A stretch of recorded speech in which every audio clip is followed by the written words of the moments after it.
Good evening, ladies and gentlemen. Welcome to the council meeting for Tuesday, October 19th, 2021. It is 6 o'clock. We'll call this meeting to order. Roll call, please. Council members Dennison. Here. Droz. Here. Lombardo. Here. Schooler. Here. And Mayor Abel. Here. I've asked Mayor Pro Tem Schooler to lead us in tonight's Pledge of Allegiance, so if you'll please stand and join us. Please join me in the salute to our flag. I pledge Allegiance to the flag of the United States of America and to the republic for which it stands, one nation, under God, indivisible, with liberty and justice for all. Thank you. We'll begin with our presentations, introductions, town employee introductions. If I could ask Cassandra to join me up front.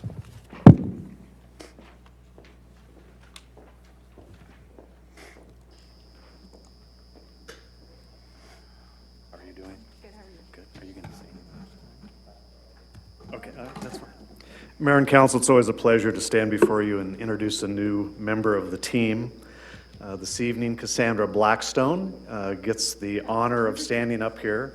And as I've said before, one of the most difficult things for most new employees to do, to stand up in front of the camera in the council. Cassandra started on September 7th in our animal care and control operation. While she's a new member of the town team, she has been in public service for around 10 years, a little over 10 years, mostly in the recreation and aquatics field, but she's had a passion for animals all of her life. She usually spends a lot of time with her 130-pound Great Dane, as one example, and on her first day with the town, she had the privilege of going out in the field with other staff and capturing one of our pot-bellied pigs. And we'll talk about the pot-bellied pig a little bit later. Cassandra started training to be a field officer, both as well as working within the shelter. She's been a great addition to the team. One of the surprises that she brought to the organization, I'm going to say it was around the 5th or 6th day of coming to work, she rode in on our Harley-Davidson motorcycle. That was highly impressive for all of us. But she's been a great addition to the organization, and this evening we would like to welcome Cassandra Blackstone to the organization. So thank you very much. Similar to the last council meeting, she says thank you. It's a wonderful, wonderful experience to be part of the team, but I'm sure she'll be back to report at a future date, so thank you. Thank you and welcome. Good job. All right, Town Council, I'm looking for the approval of the meeting agenda as prepared. I'll move approval of the agenda. I'll second. Council members Dennison. Yes. Droz. Yes. Lombardo. Yes. Schooler. Yes. And Mayor Abel. Yes. Consent agenda. All items listed on the consent agenda are routine matters or formal documents covering previous town council instruction. Items are enacted by one motion and a second without separate discussion unless a member of the town council or town staff requests dialogue on a specific item at the beginning of the meeting. Requests for public comment on the consent agenda items should be filed with the town clerk. Could I have staff read tonight's consent agenda items? Be happy to do that for you, Mayor. First item on your consent agenda is waive further reading of all ordinances. Regular meeting minutes from September 7th, 2021 is item number 2. Item number 3 is resolution adopting Caltrans Local Assistance Procedures Manual. Item 4 is your standard AB 1234 reporting requirements. And finally, on your brief consent agenda this evening is ratification of warrant registers. Thank you. Madam Clerk, do we have anyone from the public wishing to speak on the agenda items? Anyone online? Anyone here in the audience wanting to speak on those particular items that we just mentioned? All right, seeing none, we'll bring it back to the council. Anyone wanting to pull an item or make a motion? I'll move we approve. Second. We have a motion and a second. Roll call, please. Council members Dennison. Yes. Droz. Yes. Lombardo. Yes. Schooler. Yes. And Mayor Abel. Yes. All right, we'll move along to public hearing. Item number 6, public hearing on town council election district borders or boundaries relating to the 2020 U.S. Census results. We're going to open this public hearing now. Good evening, Mayor and Council. Your first public hearing this evening is for the review of the town's electoral district boundaries as they relate to the 2020 U.S. Census results. This is the second of 4 required public hearings to gain the community's input on proposed boundaries. Again, with us this evening is Todd Tatum of National Demographics Corporation to explain the rules and goals of the district redistricting process and how we'll get to the formal map adoption before April 2022. Todd? Thank you. Mr. Mayor, Mr. Council members, city staff, thank you. It's great to be back in Yucca Valley again. I've got a similar presentation as last time. If we can pull that up, thank you very much. Again, echoing what Leslie said, the state requires that we have a minimum of 4 public hearings. This is the second of the 4, and our next hearing will be on November 16th, at which time we're hoping to have all the data necessary to begin drafting the maps. Again, the major challenge that we had this time around was the delay in the U.S. Census data, which slowed up the release of the state prisoner-adjusted data, which was released on September 21st. It was full of flaws. They had to redo it, and it wasn't released again until September 27th. But all that data is out. It's being loaded into all the different mapping tools. And again, hopefully we can begin drafting maps by the November 16th public hearing, and we'll have our final hearing on February 1st. Just to briefly go through what we went through last time, why we go through this redistricting process every 10 years.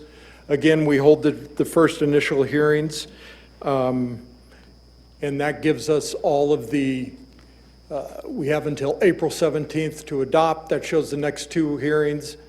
Next slide is our redistricting rules and goals. We put this in 3 different categories. The first category being federal laws. We have to follow equal population.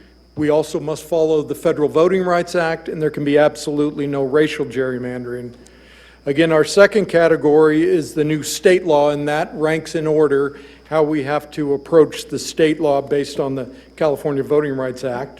Number 1, the districts must be geographically contiguous where to the extent practicable. We have to look for undivided neighborhoods and communities of interest. We have to make sure that the districts have easily identifiable boundaries, meaning we follow major roads, freeways, or other features. And we have to achieve compactness, meaning we can't reach around and try to put together groups of people that will be bypassing a different community. Also, in addition, the state law requires that we not look at any partisanship or political party registration or affiliation. And you'll note in all the available data that NDC produces, you will not see any party registration or affiliation. The third category, we follow other principles and traditions that are unique to redistricting. One of those is we want to minimize the shift of voters to different districts. In other words, the voters who right now on the calendar are going to vote 2022, we want to do our best to keep them in the district where they can vote in next year's election and not move them to 2024 if we don't have to. That will respect the voters' choices in the continuity in office. We want to identify any future population growth, and we want to do our best to preserve the core of the existing districts. Again, here's the demographic summary of your existing districts. This is based on estimates, and as you will see, we have a 15.04% deviation. The deviation needs to be at 10% or less. So there will be some lines moved. However, in districts of this size, a move of 100 people could throw a district off and out of balance. So we need to make sure that each district has roughly 4,348 people. And again, at the November 16th public hearing, we should have all the exact numbers in, so we'll have the exact deviation that we are off. One of the things that we want to do that I brought up last time is we want you and the public to help us define your neighborhoods. We want to know what your neighborhood is, what are your neighborhood boundaries. Examples could be highways, major roads. I don't believe you have any rivers out here, but you could have canals, drainage, hills, any areas around parks or schools or any other neighborhood landmarks that are unique to the town of Yucca Valley. And in the absence of any public testimony or input from city staff, we would have to go on planning records and other similar documents to define those neighborhoods. But beyond the neighborhoods, we want to define communities of interest. We ask this for two reasons. First, the state law requires us to ask. And second, we also want to emphasize that if we do have to make changes in your current districts to get them in balance, we want to know the best places to make those adjustments and do our best to prevent dividing any communities of interest. So we're asking you and the public to help us identify what those communities of interest are, and would that community of interest benefit from being included within a single district for purposes of effective and fair representation, or would it benefit from being in multiple districts? And again, you can think of communities of interest as homeowner associations, areas influenced by the same roads, things that we may think of as traditionally bringing a neighborhood or community together. So we ask, it's your turn to tell us what are the communities of interest. Who is a part of your community? What are some meaningful places your community recognizes or gathers at? What are some common concerns you share with a group? What are some common cultural characteristics that unite a community? What are common work-related traits that bring a community together? What is significant about the physical environment? And what areas benefit from staying together in a district? So once we start drafting our maps, there will be available online and linked to your website a map review tool that allows you to put the maps that you have drawn over this, I guess I would call it an ArcGIS online map. It's similar to Google Maps, and it's very easy to use. The maps that you draw, you can lay over it, and you can compare the map that you've drawn to another map you've drawn, to your friend's map, to the different maps that NDC will produce, to any internal city staff maps that might be produced. You can review them all online with this. And again, we'd like input on the communities of interest. We'd like to get those as soon as possible. I'm in constant contact with Leslie if we need to do more to gather communities of interest. We will be ready again, I hope, to start drawing maps at our next public hearing, November 16th. And with that, I'm happy to answer any questions or comments that you may have. Wonderful. Do you happen to have a slide of the current districts that are in Yucca Valley? I do not. Okay. Very good. We'll open up to public comment. Anyone wanting to speak about redistricting and the process or have a question, please feel free to come up. State your name. You'll have 3 minutes in which to speak, your name and place of residence. If you're not happy with the district you're in now, or you don't understand how the lines were drawn in the past, this would be a good time to let us know. Anyone online requesting to speak?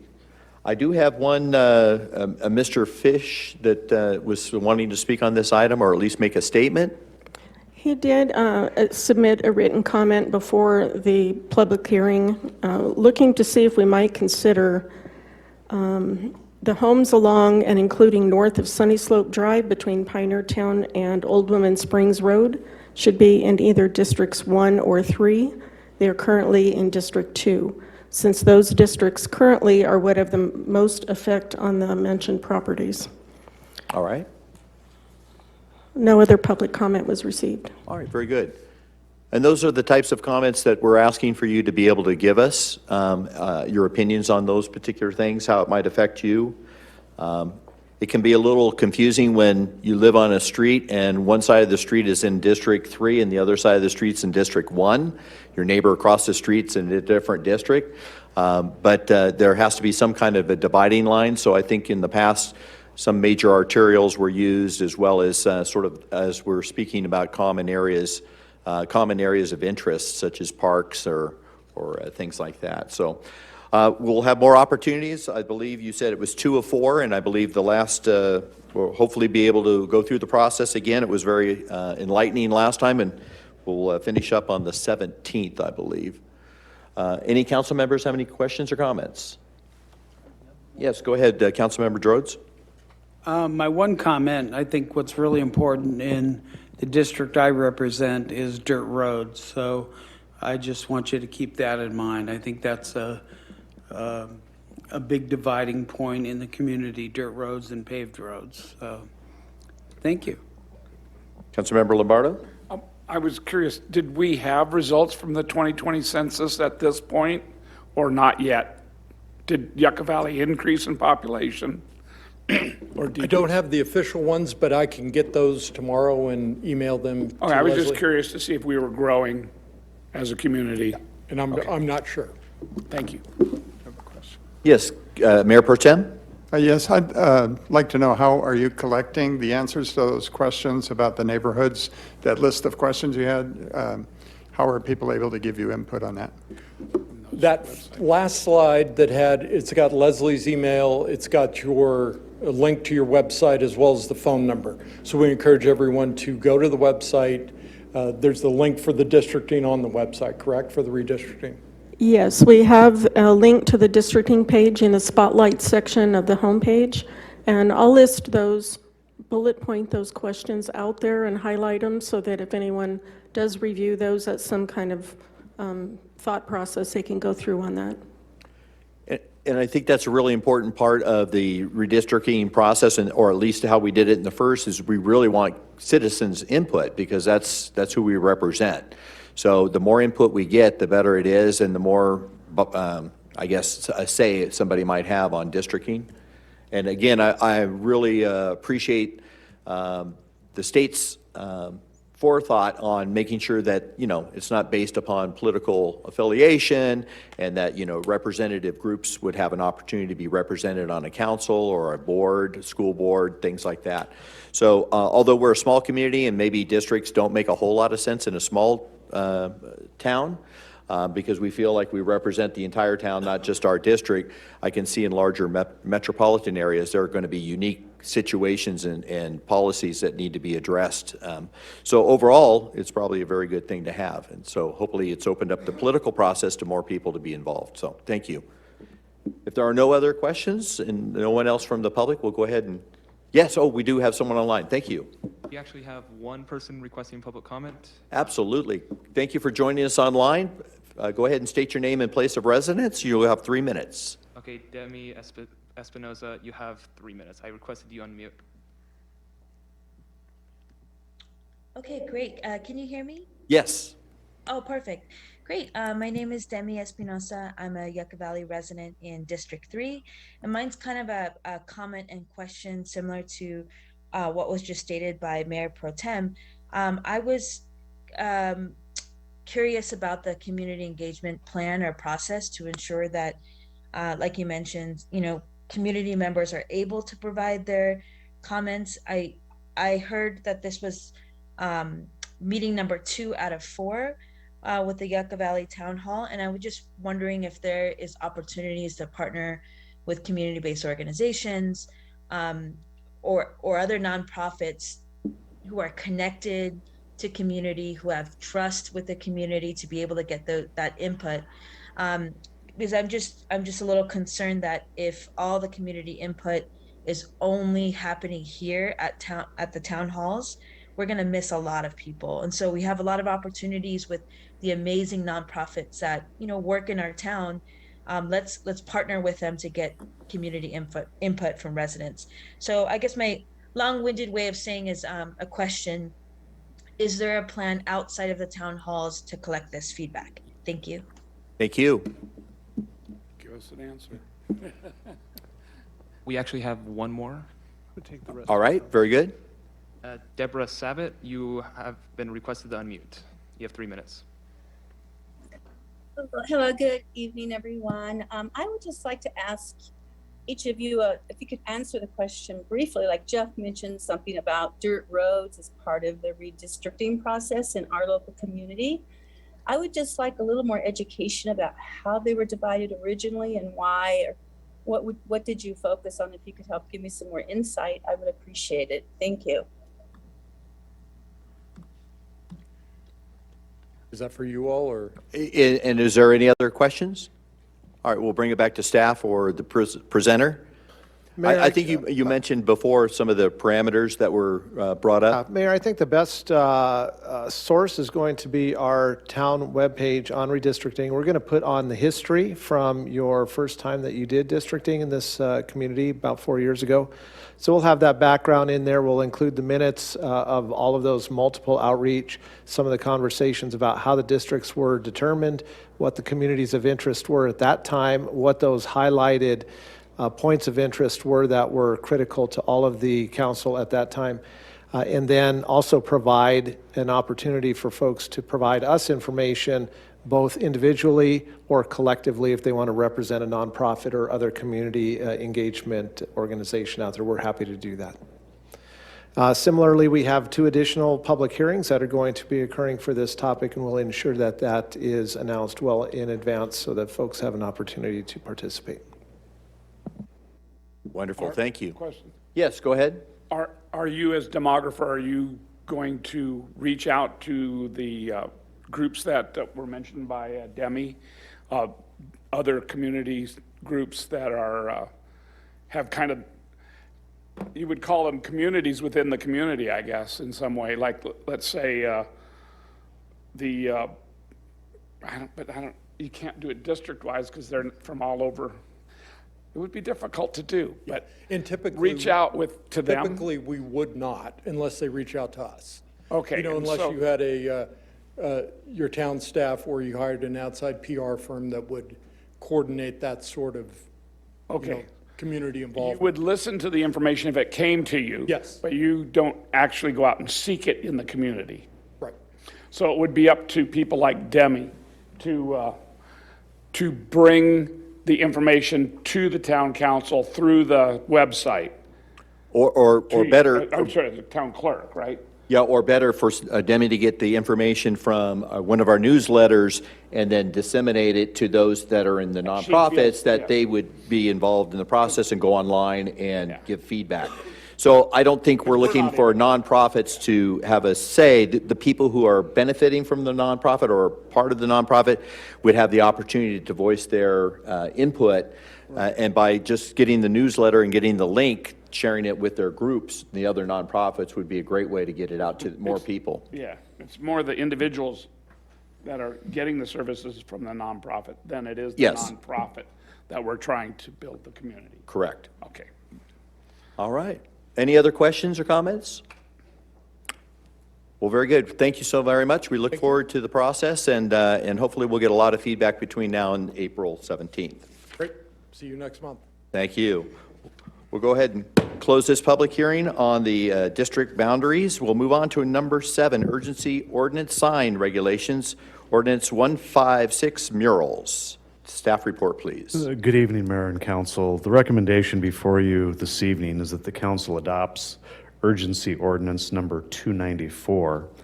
It's an interim urgency ordinance of the Town of Yucca Valley, continuing the provisions of Ordinance 156, adopting a moratorium on the installation of wall murals within the Town of Yucca Valley for a period of 10 months and 15 days. As the Council is aware, in September of this year, you enacted the first moratorium following state guidelines. Again, moratorium for murals. The Council held a policy discussion at your meeting of October 5th of this year.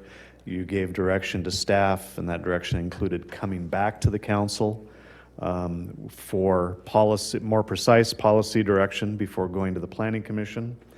The recommended action before you ensures that the town stays consistent with state law on the life cycle of moratoriums. This is the second step in that process, extend the moratorium for a period of 10 months and 15 days, which would expire on September 6th of 2022. Staff did not anticipate discussing any of the policy questions this evening, as we'll be returning those matters to you at a meeting in the very near future. The only final comment, while the moratorium extends through September of 2022, the council has indicated that they would like to wrap this issue up as timely as possible, and we are hopeful that it does not require that length of time. That concludes staff comments and the staff report. We'd be happy to answer questions following the public hearing. All right. Yeah, that was a concern that 10 months seems like a long time, but it just gives us that window to be able to get things ironed out and bring it back before that. All right, we'll move it out to the public for public comments on the urgency ordinance on murals. Anyone here to speak on the mural?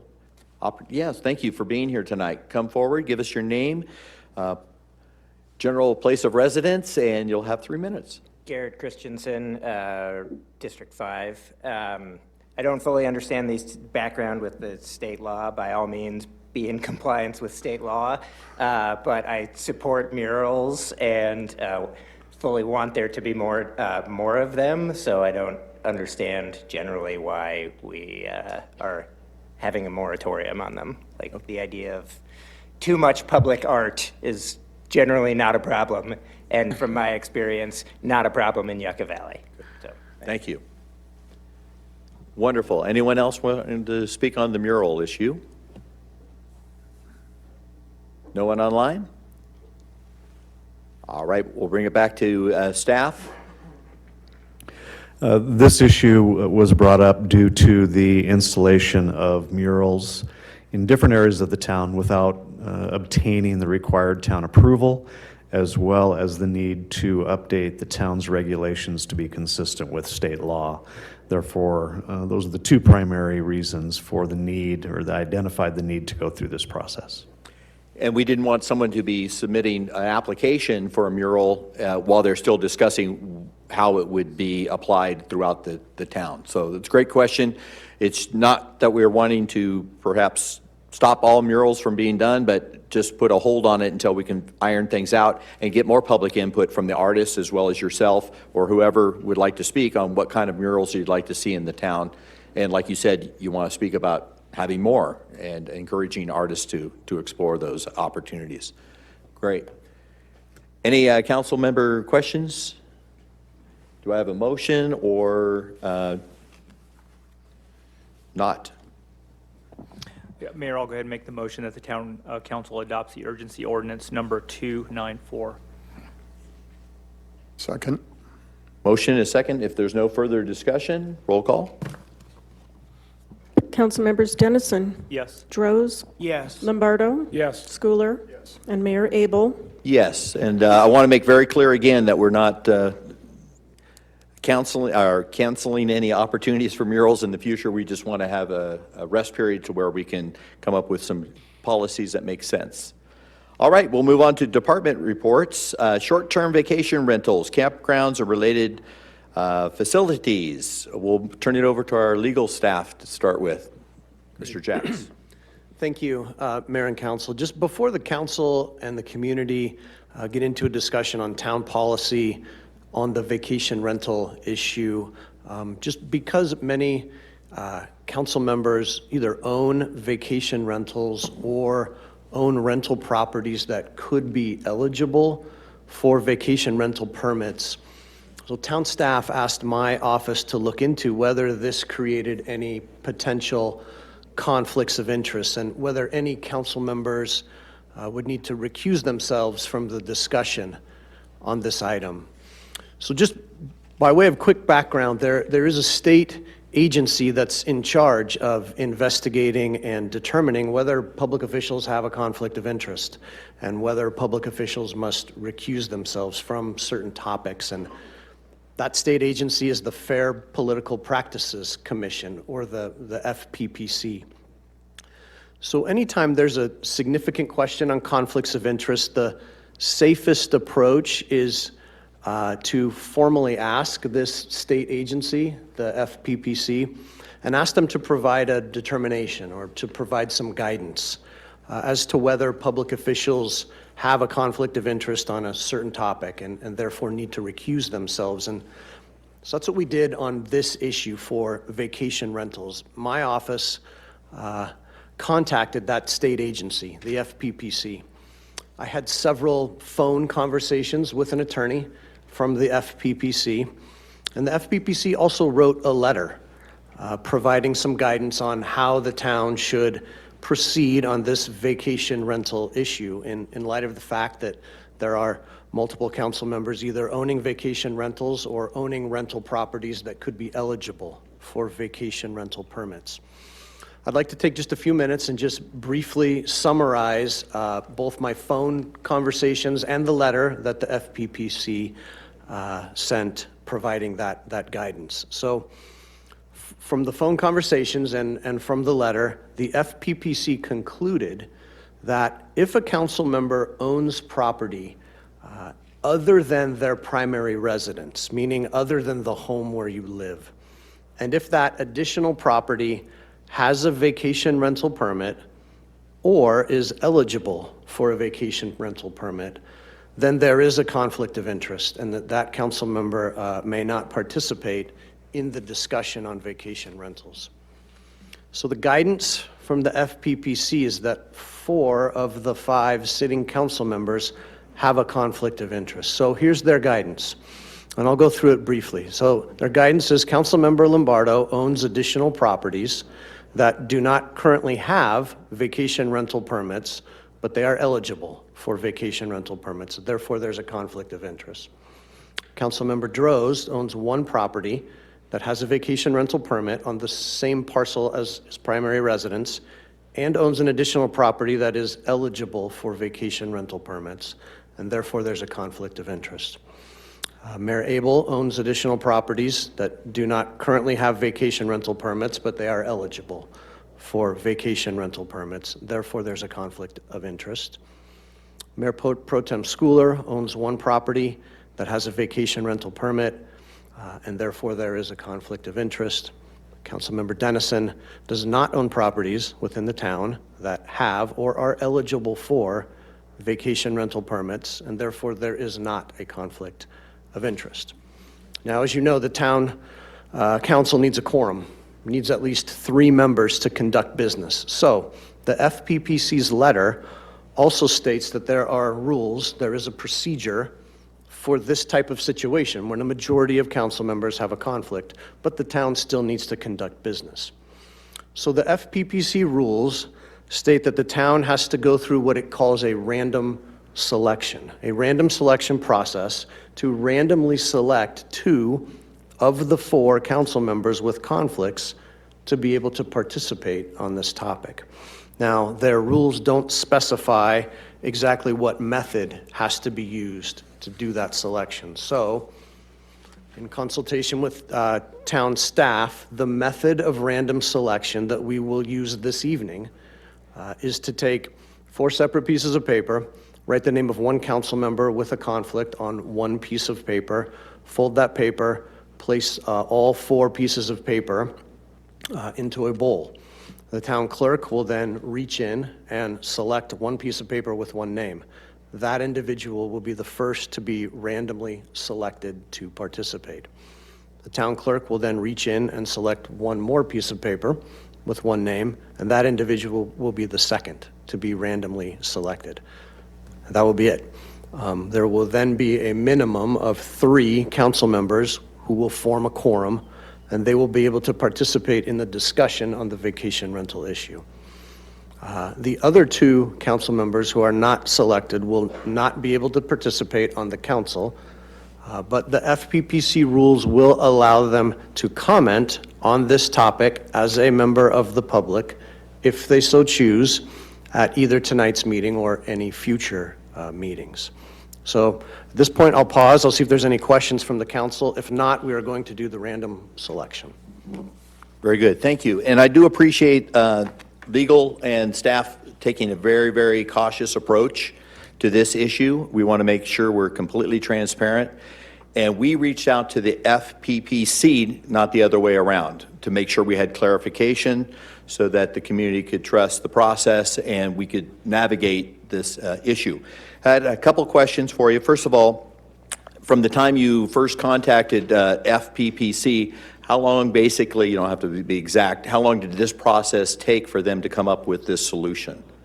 It was a multi-month process, 3 to 4 month time 3 to 4 period, months for them to possibly longer. navigate this? And the other question is, did the FPPC state that any other communities are having this same issue? Yes, in some of my verbal conversations, yes. Yeah, I would imagine so, because a lot of people who serve on councils or whatever probably have other properties, and if they have vacation rental, that would be the conflict that they come up with a solution on how to deal with that. All right, very good. Is this an opportune time for any public comment about the process before we move on to the selection, or do we do that afterwards? Yeah, we could probably do the selection now and then Okay. any comments after. Any other council members have a question? Yes, Councilmember Rhodes?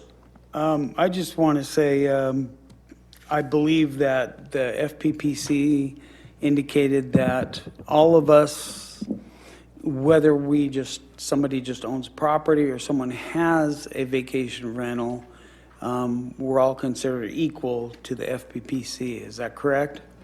Correct. When they determine there's a conflict of interest, they don't determine a level or a ranking of a conflict.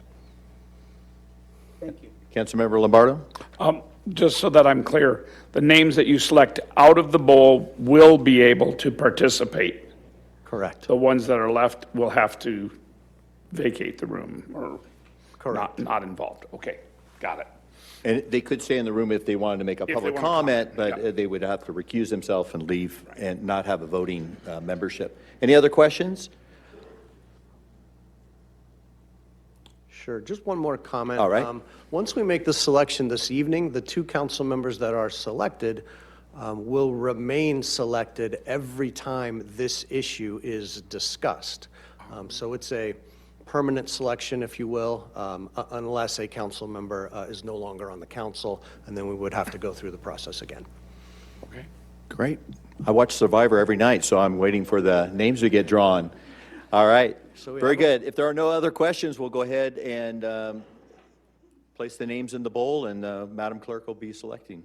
We've got the bowl here. We have the 4 folded pieces of paper, which I will put in the bowl and just kind of mix them up a little bit, and then the town clerk will reach in and select one name.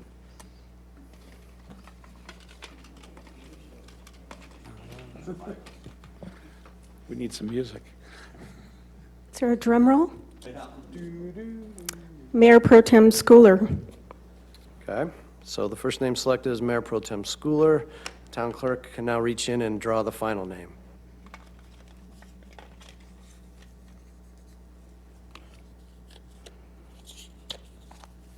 Councilmember Lombardo. Can you go ahead and show that to the audience, to public as well, both of those? Sure, and we can also leave the bowl and the pieces of paper on the table here up front, should anyone want to take a look. So Mayor Abel, Councilmember Droz, you will need to leave the dais. If you plan to speak as a member of the public this evening, then you may sit in the audience. If you do not plan to speak as a member of the public, then you will need to leave the room. Okay, I recuse myself, but I do plan to speak, so I will be in the audience. All right. Okay. We're going to miss our fearless leader.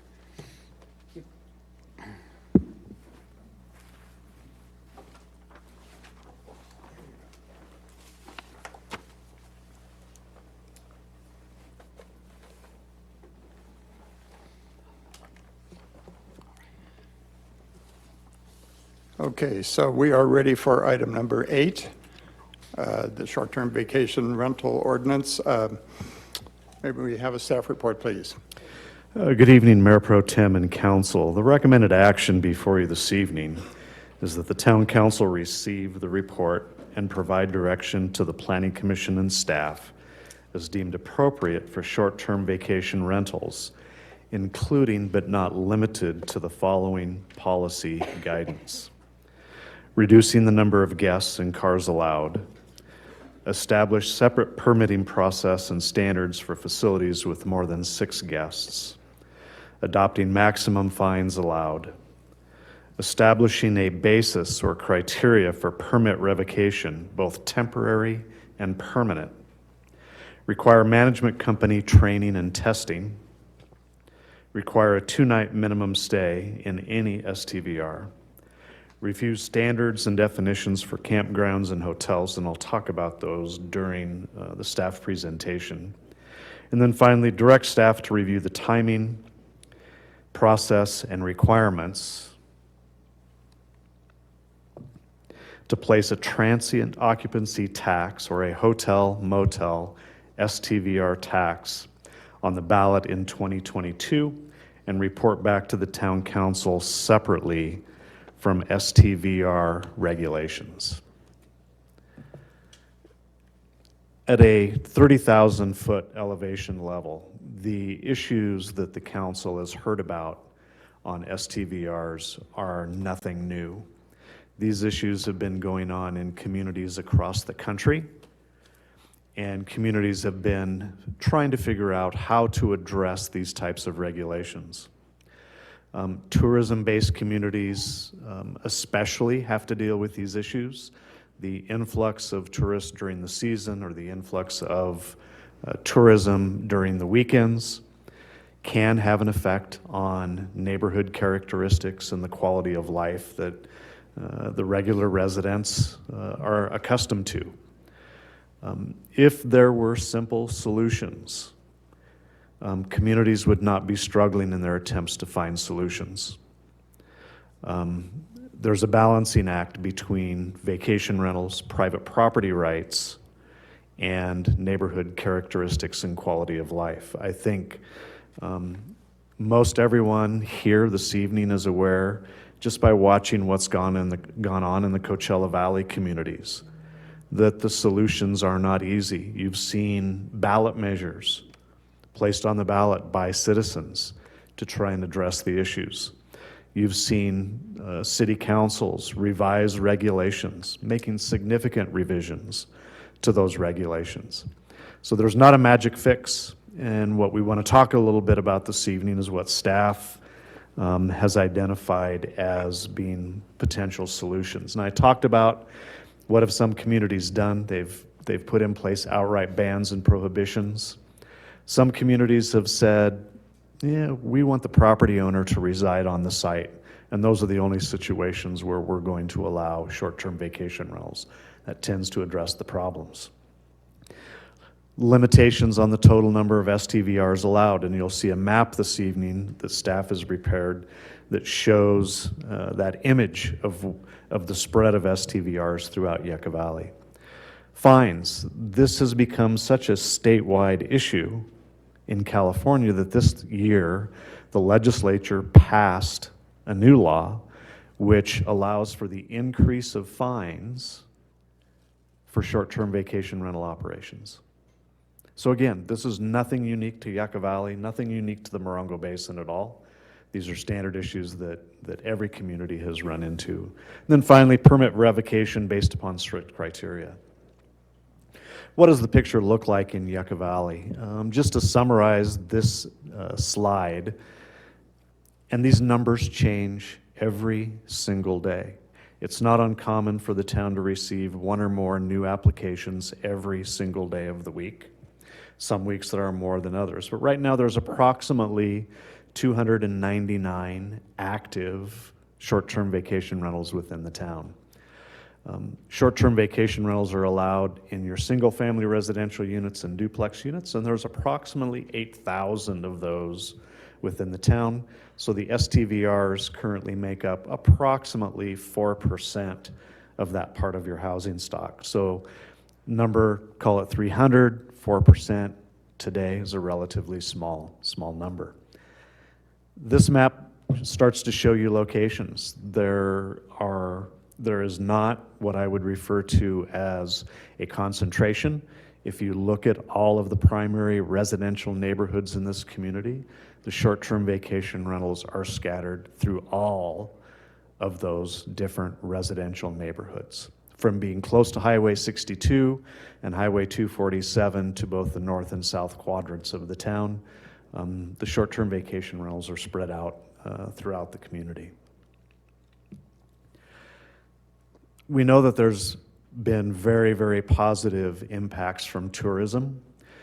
As we've seen the increase of visitors to Joshua Tree National Park go from around 1.2 million approaching the 3 million number. Many people have seen the positive results, increase in sales, income tax revenue to the town, increase in business activity, expenditures of dollars at local businesses, creation of new jobs for the company, the support business companies that are necessary for the short-term vacation infrastructure and to support those operations. We've seen a lot of change in that specific employment base.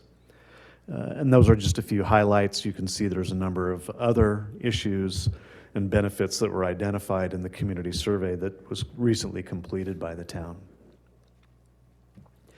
Negative aspects of tourism, again, the recent survey talked about traffic congestion. Second item was too many short-term vacation rentals. Tourists often rude, disrespectful, increase in trash and litter, and then the list goes down from that point. So again, both sides of the fence, and how can the town help balance out these different interests? There was a question about the general opinion about short-term vacation rentals. Approximately 41% of the respondents to the survey oppose short-term vacation rentals, while approximately 45% support. So with all those words up there, if you glance down at the pie chart, it makes it pretty straightforward. For 41 oppose, 45 support, 12 not sure, and approximately 2% preferred not to answer. What were the problems that were identified? Noise being the number one problem, partying, bad behavior of tenants being the second, too many people in the house. When you look at census data for the town, and this has been over the town's 30 years, the average persons per household has ranged from approximately 2.4 to 2.6 persons per household. And we're going to get to a chart here in a minute that shows what our ordinance allows in short-term vacation rentals, and I think that paints part of the picture why we're seeing and hearing about a few of the problems that we hear about. Crowding of public facilities, trespassing, etc. What does town staff hear? Town staff hears on the complaints that come in to us very, very similar comments to what came out of the survey. Noise, loud parties, special events. Let's talk very briefly about special events. A special event at a single-family home today by code, now talking at a technical level, is prohibited.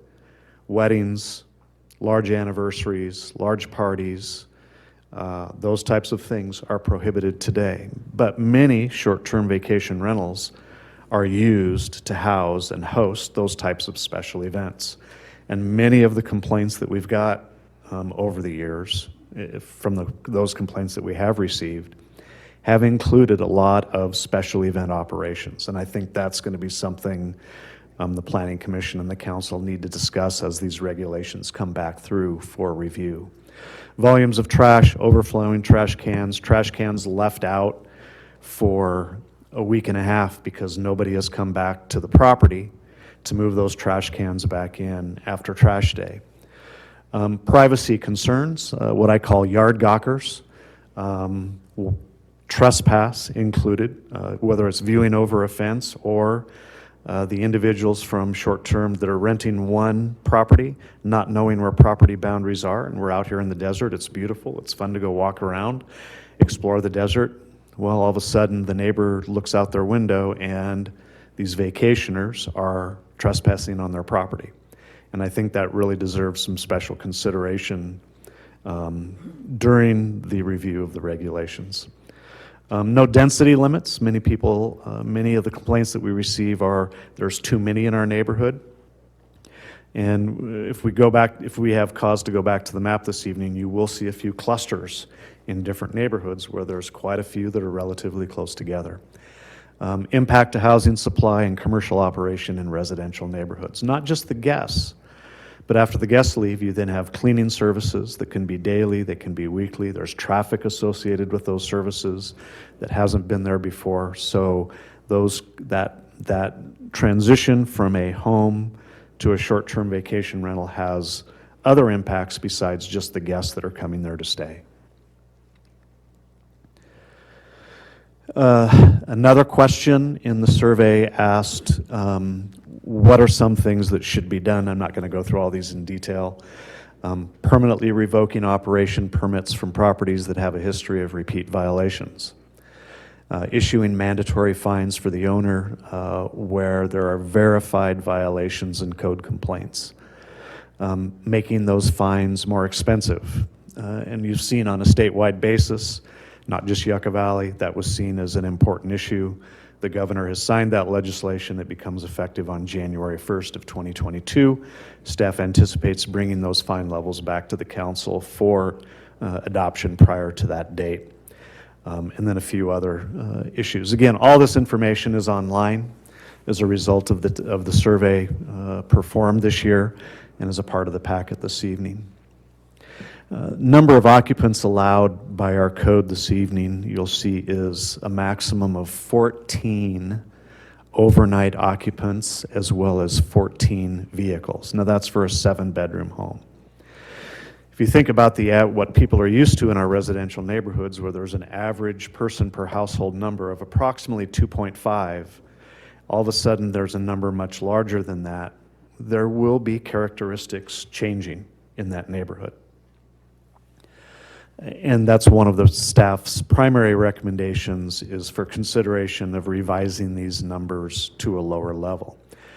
We talk also a little bit, one of the comments or recommended policy discussions is, if you want more than, let's say the magic line is drawn at 6. If you want more than 6, we'll have a different process for that, but we're also going to have separate criteria.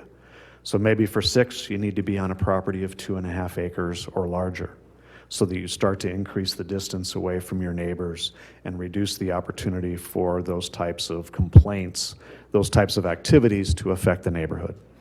Again, those numbers aren't magic, but they're at least a reference point to start those conversations. And really for council and ultimately Planning Commission and council consideration, are these numbers really too high and inappropriate on a regular basis? Should that number be lower? And then should there be a special permitting process to ensure that we have tighter controls when there is a larger number of guests? So the recommendation is strictly policy guidance this evening, reducing the number of guests and cars allowed. I have fellow employees who live on dirt roads in this community, and they will tell you the traffic on the dirt road has changed. The rattly Chevrolet pickups and Ford pickups are now intermixed with Mercedes and Volvos and Porsche and other vehicles on weekends, usually Thursday through Monday. It's changed the characteristics in those neighborhoods. And the number of guests and cars allowed has an impact in that arena, as it does on many areas.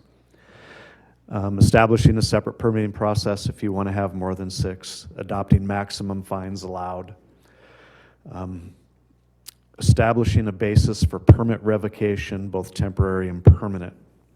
So for example, should the town enact regulations where there are, and I'll just pull numbers out, 3 verified noise complaints in 12 months, should that permit for that STVR be revoked for 1 year, 2 years?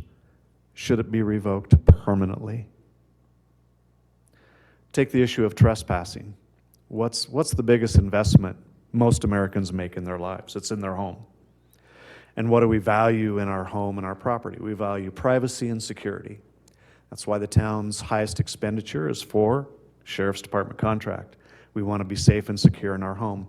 If something happens, what's the first thing we do? If somebody's on our property that's not supposed to be there, what do? We call 911. If trespassing occurs and it's a verified trespass, should that be a permanent revocation of that STVR permit forever, never to be again issued on that property? Trespassing, in staff's opinion, is a very huge issue and not one that should be taken lightly. Campgrounds and hotels. You've seen out in the county area and other jurisdictions where they're coming in with a campground, but the campground has Airstream travel trailers or teepees or tents, and those are made available as essentially hotel rooms. So the modern hotel today, and you've heard staff talk about the company Under Canvas, who establishes canvas tent hotels in proximity to national parks around the country, has an interest in a piece of property, a section of land in the town of Yucca Valley, Section 13, adjacent to Joshua Tree National Park. They call themselves a campground, but is it really just a modern hotel? The rooms are independent of each other. There's common cooking facilities. There may be showers in the tent structures, as you would have in a hotel, but they're called a campground, when in reality it's actually a hotel. Our definitions in the development code don't match the industry trends that are occurring in regards to these types of campgrounds and hotel facilities, and all of these things need to be reviewed comprehensively because they're interrelated, and they are all a part of the vacation rental business and the vacation rental enterprises today. 2-night minimum stay, and then the final issue of transient occupancy tax. The town's TOT has not been changed since incorporation. It's at 7%. It's probably one of the lowest rates in the region, and the recommendation is for staff to review the timing, the process, and the requirements to place a TOT, transient occupancy tax, or hotel, motel, or short-term vacation rental tax on the ballot in 2022 and report back to the town council separately from the STVR issues. Just want to go back to this map a little bit and talk briefly. You can see a few concentrations. The Country Club neighborhood, as you can see here, and I'm pointing behind the council and I apologize for that. So let me go up to this map. You can see the Country Club neighborhood has some concentration. You can see an area over here off of 247 that has quite a concentration, an area in here that has quite a concentration. Start to see in here a little bit. Again, this map changes daily as the permit activity changes daily. And again, these permits are issued at the staff level, and that may be a consideration for policy direction as well. So staff's touched on a number of different issues this evening, number of different policy issues for consideration. The council can give direction as you deem appropriate based upon the public comments and testimony that you hear this evening. Final comment, I think it's important, and I mentioned this, I believe, last town council meeting, where we talked about state law prohibiting us from coming to a conclusion before a public hearing process is concluded. So I just want to remind both the community as well as the council that state law tells us on zoning ordinances that we are to keep an open mind and not come to a final decision prior to accepting all public hearing, public testimony in that decision-making process. That concludes the staff presentation this evening, and we'd be happy to answer questions following public comment. Well, thank you. We will start with public comments from those that are in the council chambers this evening, and then go to those online that wish to speak on this issue. If you wish to speak on this issue, please make sure you fill out the form and give it to the town clerk. You will have 3 minutes to register your comments, and the town clerk will call out your name, and we'll follow in order. Thank you, Mayor Pro Tem Schooler. We have several requests to speak this evening. So just to keep things rolling, I'm going to be announcing a name and then followed by another name. So I just kind of ask whoever's following to kind of be prepared, kind of stage yourself up here and get ready so we can keep it rolling. So first up to speak is Charles McHenry, followed by Marissa Solomon.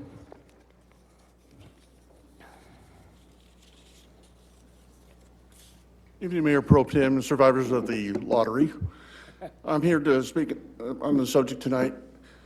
And I remember when we passed this ordinance a few years back, we thought we had a pretty good handle on it.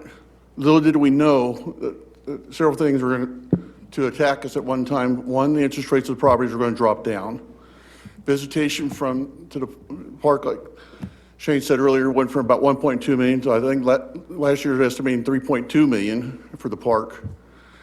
And investment dollars coming from out of town, investing in our cheap properties.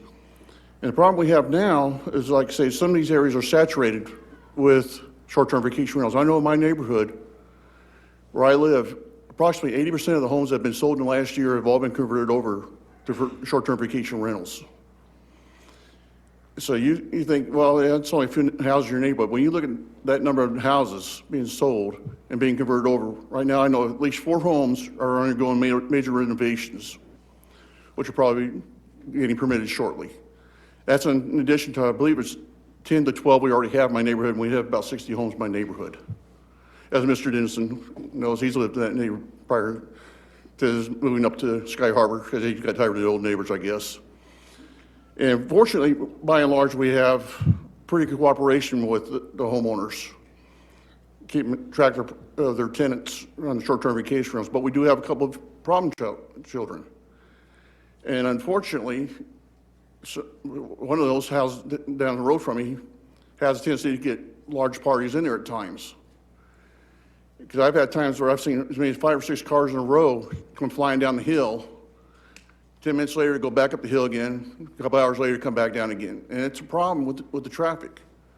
And there's another house, I don't know how many complaints people have made. I've talked to several people that live anywhere within 400 foot of it. They all complain about the noise levels. I don't know how many complaints people have made about this one particular home. They're still going. It's going strong. Every weekend it gets rented out. When he first hosted this site, take your trash to the fire department. Otherwise, we're going to hit you with a fee. Fortunately, now he's got trash cans because he realized, oh, guess what? I'm paying for trash service anyway because it's on my property. Thank you for taking care of that for us.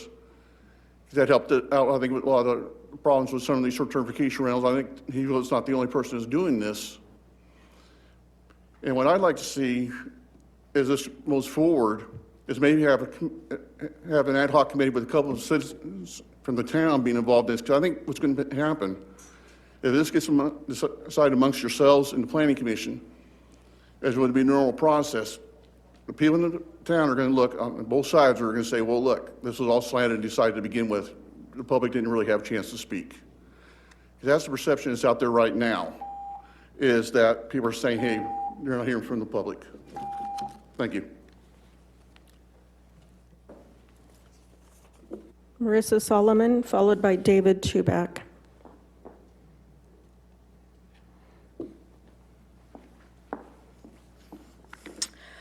Thank you. So something I think we need to really address is that I think most of us aren't against long-term, at least vacation rentals, but against the gentrification of the Morongo Basin.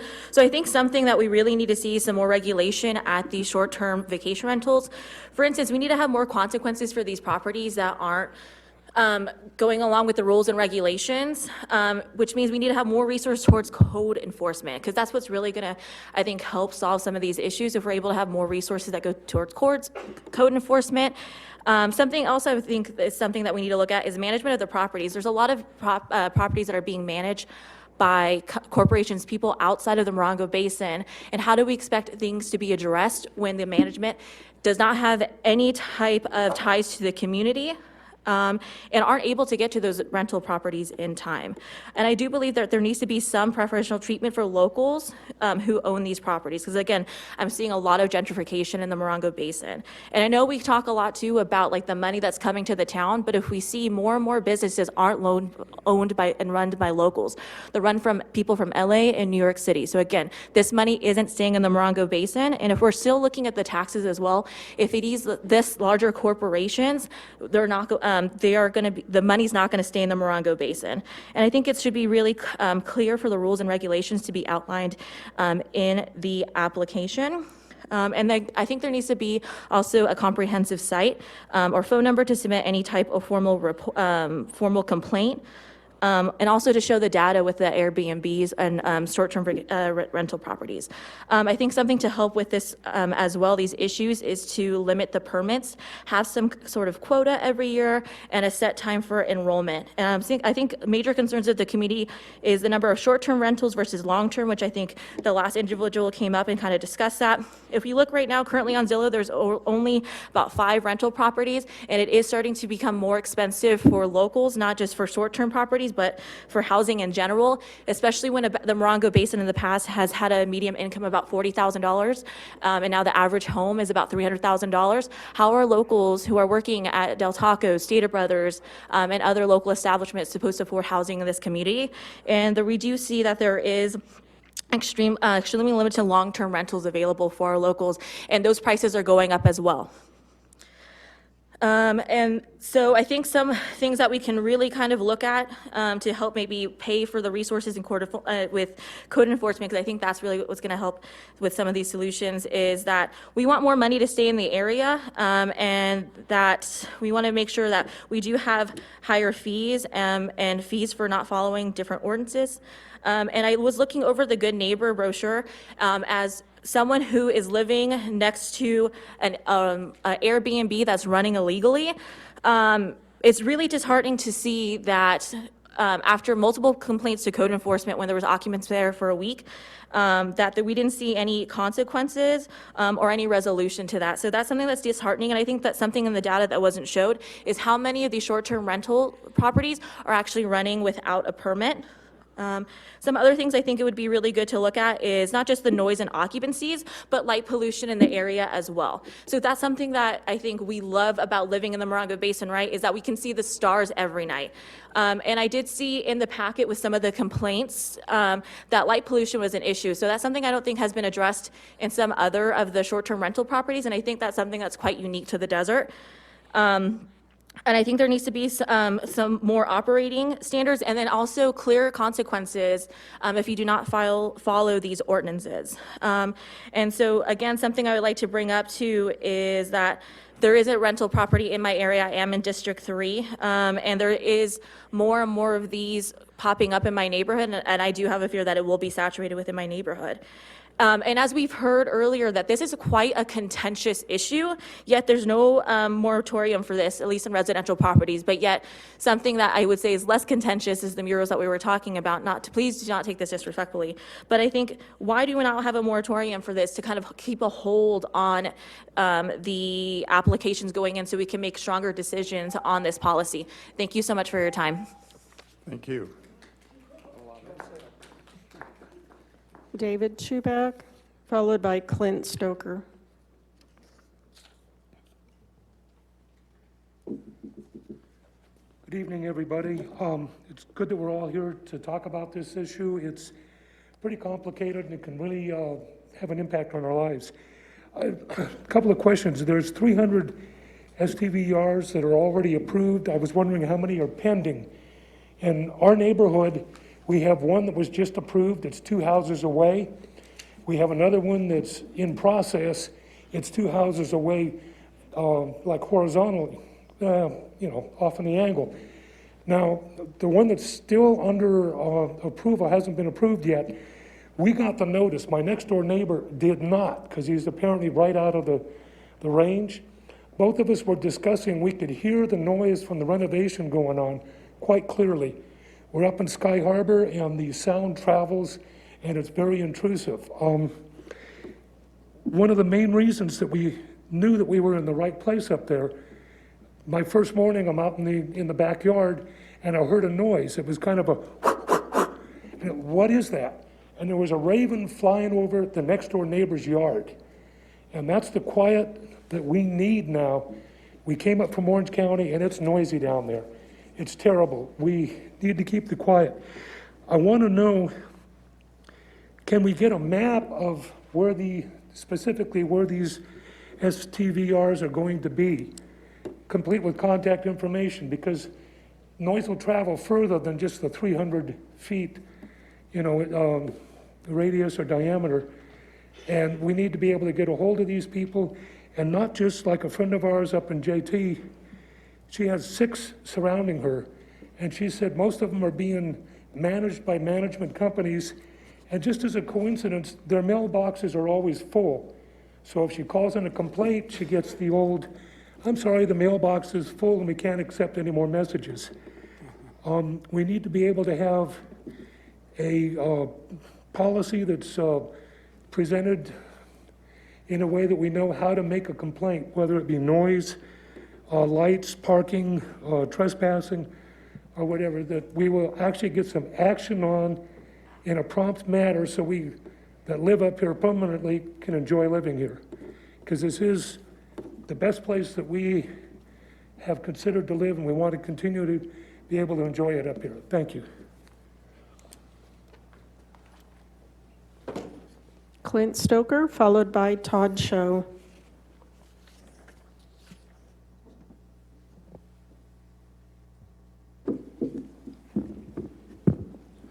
Good evening. I'm Clint Stoker, and live in Yucca Valley here. And I just wanted to speak that I think these concerns are real.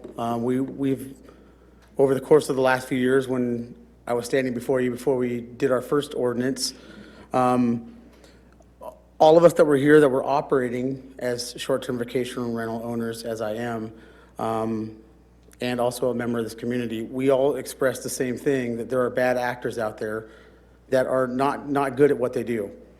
And I think that those of us that are running a tight ship as neighbors of mine, considered my home, would agree that I think when we have local people managing these rentals, of which my wife and I are, and manage ours, they get ran the proper way. We don't have any complaints on record for any of our homes. There is one letter in here from a neighbor that I grew up next to, and they just didn't like Airbnbs, period. But their basis was thinking that their property values were going down, but they ended up selling their house for a whole lot and moving to where their family lives back east. So that said, I think you have really hit the nail on the head with the staff report tonight. I really do appreciate lowering the number to 6 guests as a recommendation. All of our rentals currently are under 6 guests and under, and I think that allows us to keep a handle on noise. It allows us to really show guests that are here the best things about these neighborhoods. Over the last few years of having the Airbnbs that my wife manages and we manage, we've had a number of people that have fallen in love with our area and bought homes of their own and have moved here, and we see them quite often in the community and still have relationships with those same people. So I think there are positive aspects to this, but I think it all starts with enforcement. When we first started, we talked about those bad actors several years ago, and we're still on that same path where we're not really enforcing against these ones that we know are out there that are doing the wrong things, that are hosting weddings, even though that was something we're still talking about, but it was something that was brought up originally as something that we weren't going to allow here in town. As far as local management, I think that is an absolute key. One will attract more job growth for more people locally to have opportunities to assist in managing these places that are in our communities. And it puts a larger stake on locals to help maintain those properties in a way that is a positive rather than a negative. That said, I really do appreciate the time and thank you so much.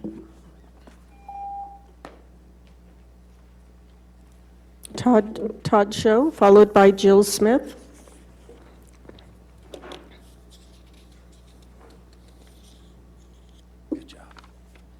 Good evening.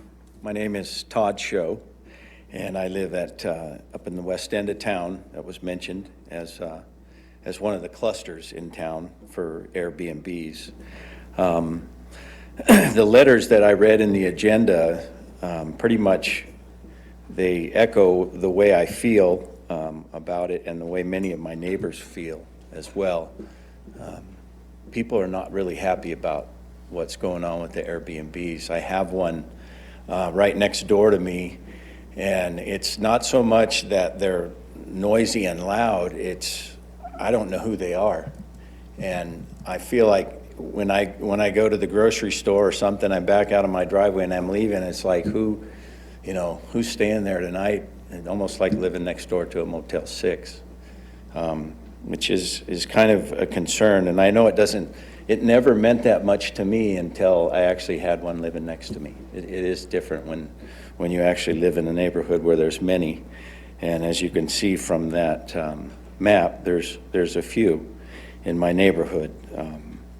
I believe that if the short-term vacation rentals are allowed to keep going just the way they are, we're not going to have neighborhoods, we'll have hotel districts, because people will get fed up and they'll put their house up for sale and move, and then guess who's going to buy the house and turn it into a short-term vacation rental. So I don't know what the easy answer is. There's probably not one, but maybe in a neighborhood of 50 houses, only 10% of them could be allowed to be a vacation rental.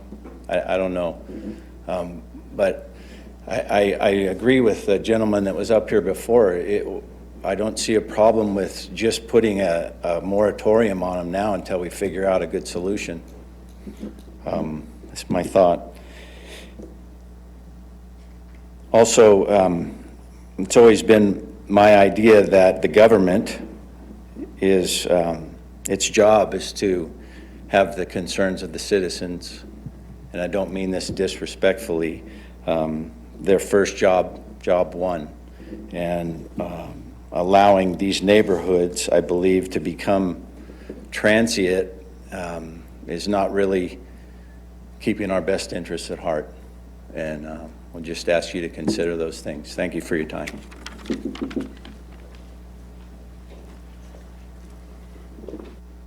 Jill Smith, and then we'll have Josie Romero.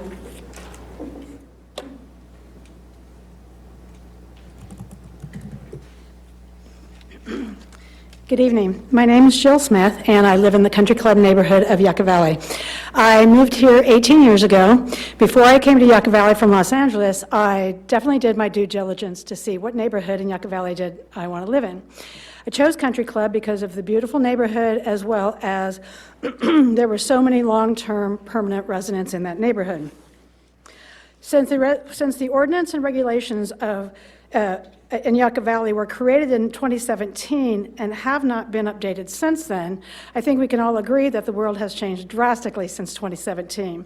It's changed drastically in the last 18 months, especially when it comes to real estate. Because of the rapid pace change in real estate, I really wanted to come today and ask the City Council to press the pause button on approving any more business permits in single-family residential neighborhoods. We really do need an urgent temporary moratorium because it's getting away from us so fast when we can't catch up with the current regulations that we have. Just in 2 weeks in the last month, I received 2 letters about new short-term rentals going around my home. As part of the ordinance is that you have to give notice if the property is 300 feet of your neighbor. So I've gotten 2, and there's going to be another one, I guarantee, coming right in front of me. So within a month, I'm going to be surrounded by 3 short-term vacation rentals, and I'm not happy about it. That's not why I moved to my neighborhood. That's not the type of neighborhood I want to live in. If you pull up the map just off Airbnb and look at Country Club, there is an overabundance of vacation rentals in that neighborhood. It doesn't make sense. And if you look at the map also, you see how they're piling up on each other. So on my street, there will be 3 around my house. If you look down on Cardio, there's a home with a vacation rental on either side and directly across the street. It simply doesn't make sense, as well as completely ruins the quality of life for that person who lives in between those three vacation rentals. I wanted, as far as the piece that the gentleman had given you before the meeting and talking about the total STVRs in Yucca Valley, at 299, I really believe we're at a turning point. And this is the moment we need to pause. Because what's not in our ordinance is how many can go in a particular single-family residential neighborhood and how many can be close to one property where a resident lives full-time. That's a massive issue. Because if you put 3 around my home, you've completely taken away the quality of my life. My next door neighbor, who also got one of those notices that is going next door to him, now he's been a public servant in this community for over 30 years, and he fortunately just retired last year. And when we're talking about this notice that we got, his first reaction was, to me, was, I'm gonna have to put up a block wall. And the shame in that is that we've had chain link fences separating our properties for the almost 20 years that I've lived next to him. We never had the thought of putting up a block wall. We had the pleasure to be able to see each other, talk about what's going on, and why should he have to go to that expense now, out of the blue? It just doesn't make sense. Please press the pause button so we can take a breath. Thank you.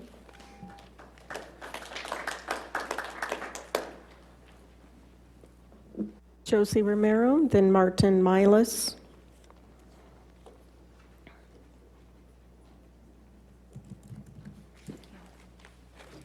Hi, my name is Josie Romero, and I have lived here for 18 years. I was born in I was born in Yucca, actually. And I have some concerns about the short-term rentals also. And I have other concerns that I would like to bring up, and we're talking about two couples in our neighborhood. The insurance is not going to extend their, insure them because fire danger. Now, I'm by a short-term rental that is not behaving, and talking about privacy, we have none. When our leaves come off our trees in the back, they can look right into our backyard. We've had instances where my children has sneezed and they will say, "Bless you." And that is absurd. And we don't have, as a community, we cannot fight. I mean, this is great, but we cannot say, hey, we don't want that. That's not in an ideal place. And 2 streets down, we have complaints. The neighbors have said that they can hear them, even talking. The other day, 3 in the morning, little dog needs to go out. They're talking up at the Airbnb around the fire pit. That's kind of disconcerting, 3 in the morning. Now, I want to bring up another point. We don't know who are in these Airbnbs. Megan's Law is null and void. Who does background checks? Do they do background checks? I don't think so. Who is in our neighborhoods? We don't know that. We don't have that luxury anymore. We used to be able to look on a list to see if there was any kind of, pedophiles, any kind of child, someone to hurt your child. You don't have that luxury anymore. Do the people that own them do it? I don't think so. I mean, do you guys know?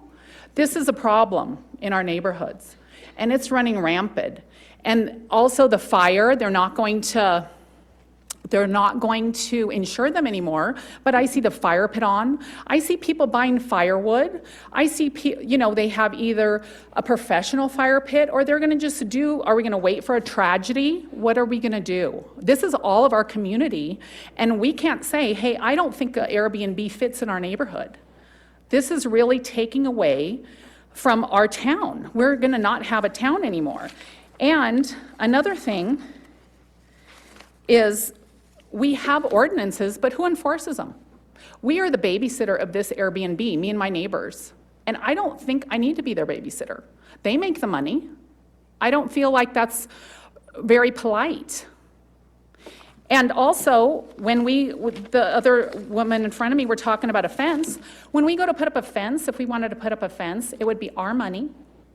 We would have to pay for it. We have to pay the planning commission if it's so much. If you move dirt, you have to do all this stuff. I think that you guys need to consider what our town is becoming. And I hear all this about property rights, and then we're talking about a guy up in Sky Harbor, 5 on his street. That's rude. So I've been coming here for a year, and I have not seen any movement. no movement, no pro, no con. So I would hope that we have something happen, because I think my time is worth coming down here and voicing my opinion. Thank you. Thank you.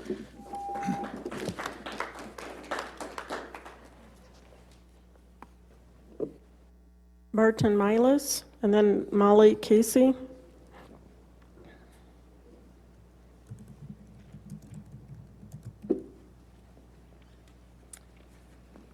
Good evening, council members.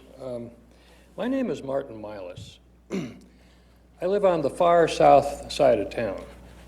And first I want to give an example, and then then that'll show the relevance of the points I'm going to make. A couple of years ago, I had a roofer on my roof, and he said, "Hey Martin, there's a fire."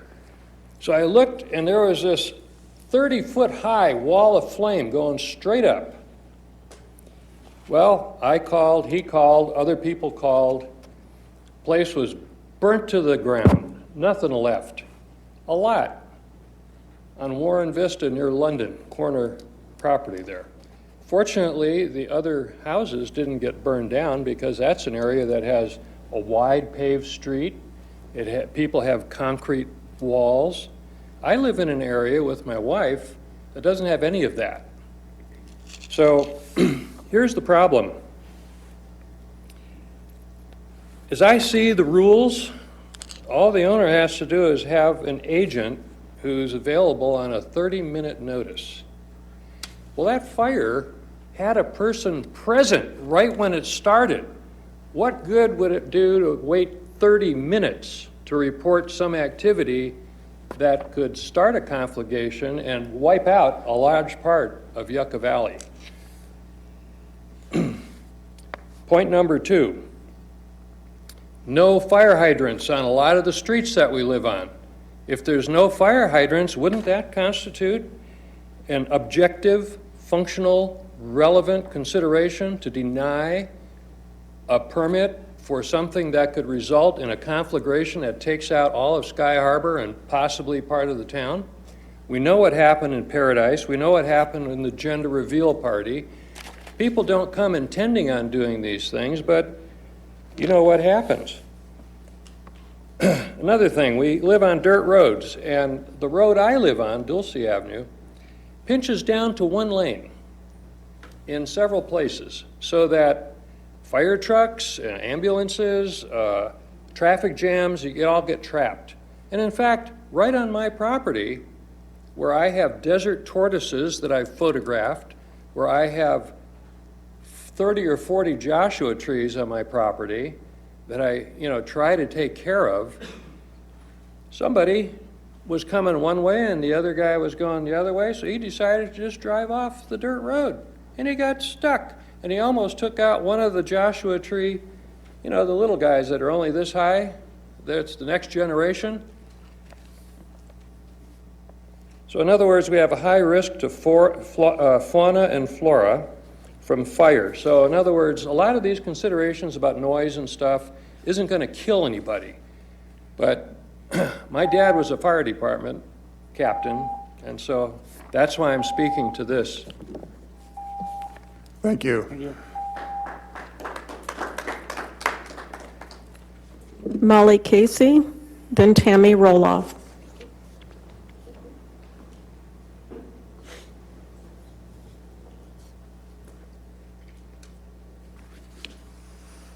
Hello, I'm Molly Casey. I'm the COO of Homestead Modern, along with Dave McAdams, the founder, who's behind me. We have about 45 properties that we manage as short-term vacation rentals in the high desert area. I've been working in the hotel and hospitality industry for all my life, patiently waiting in other communities for an opportunity to be able to buy a home and work up here. And when I met Dave McAdams and found out about Homestead Modern, that's when I bought my house. I live in Pioneer Town right now, and joined them as the COO.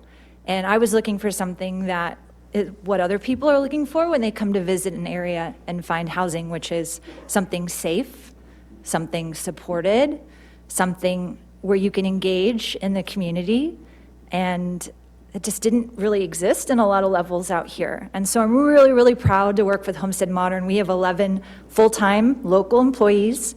Our regular vendors, the people we engage with on a monthly basis, are 150 local individuals.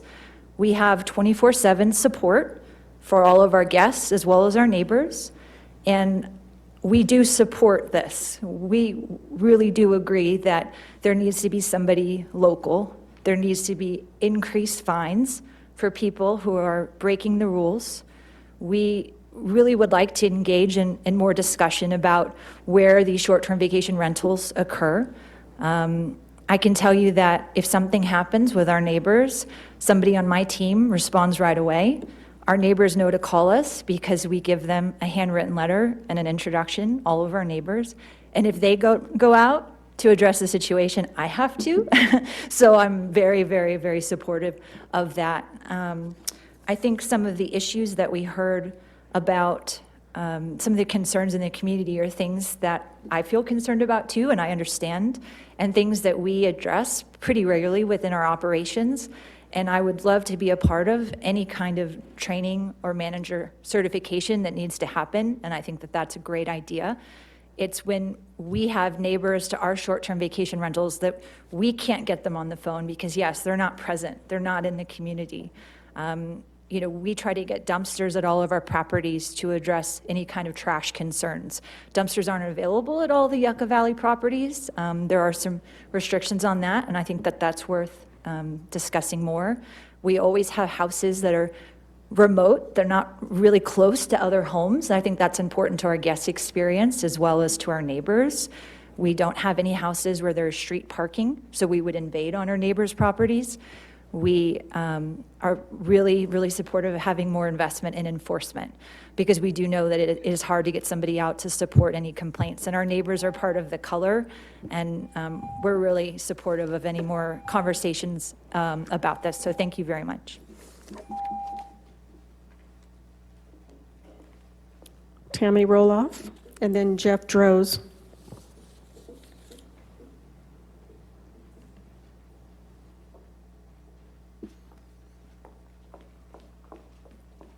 Hello, Tammy Roloff, Yucca Valley. So I love Airbnb. I will rent one over a hotel anytime I travel. I bring my dogs with me. We have bedrooms, we have a kitchen, we have a yard for our dogs. So I love Airbnbs. And this is a map of my neighborhood. I gave it to Leslie. I don't know if you got it. Okay. I live in Country Club. I live right here. And across the street from me is an Airbnb. Down the street, I have 4 Airbnbs. I have one that's possibly going to be an Airbnb, and then around the corner I have 2 more Airbnbs. So I'm not opposed to Airbnbs because I tell my family, hey, if you come to visit me, I got an Airbnb across the street. You can stay in. It's perfect. I object to the density. 7 Airbnbs around me. There's 30 houses on my street, and 5 to 6 of them are Airbnbs. That's 25%. And you say the town has an average of 4%, but there's 25% on my street. So I think you need to look at density of, I think that's too many for 30 houses on a street to have 5 or 6 of them be an Airbnb. And you can see, these are just the ones that are on the Airbnb website. And there's Homestead Modern, which they don't advertise on Airbnb, I don't think. So they're not even, I don't think they're in my neighborhood, but if they were, they wouldn't be shown on this map. So I would really hope that you could do something about limiting how many are in the neighborhood. And then I also have a question about some of these things that you were going to discuss about permit revocation with 4 verified complaints within 12 months, or a 1-year permit revocation with 3 verified complaints within 12 months. If you get to 3 in 12 months, there's no way you're going to get to the 4th one because you already got your permit revoked. So I don't know how you would get to the 4th, but anyways. And then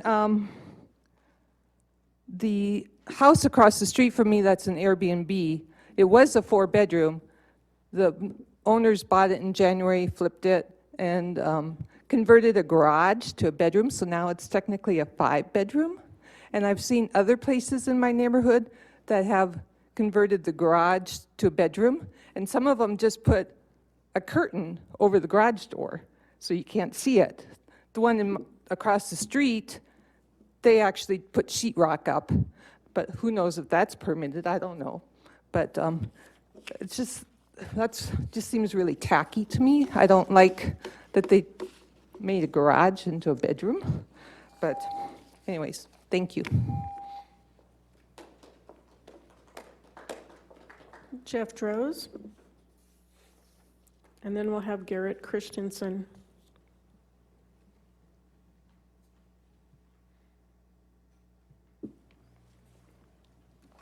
Hey, everyone. Hey, thank you, Mayor Pro Tem and Council. I have some definite opinions on Airbnbs, but before I start with my, I don't want to call them negative opinions, but I do want to say that I'll be the oddball that Airbnbs have helped my neighborhood. I had permanent neighbors that would have fires out there all the time, huge flames, like the gentleman mentioned, like 20, 30 feet. I called the fire department out, and but it just kept happening. They were burning their trash.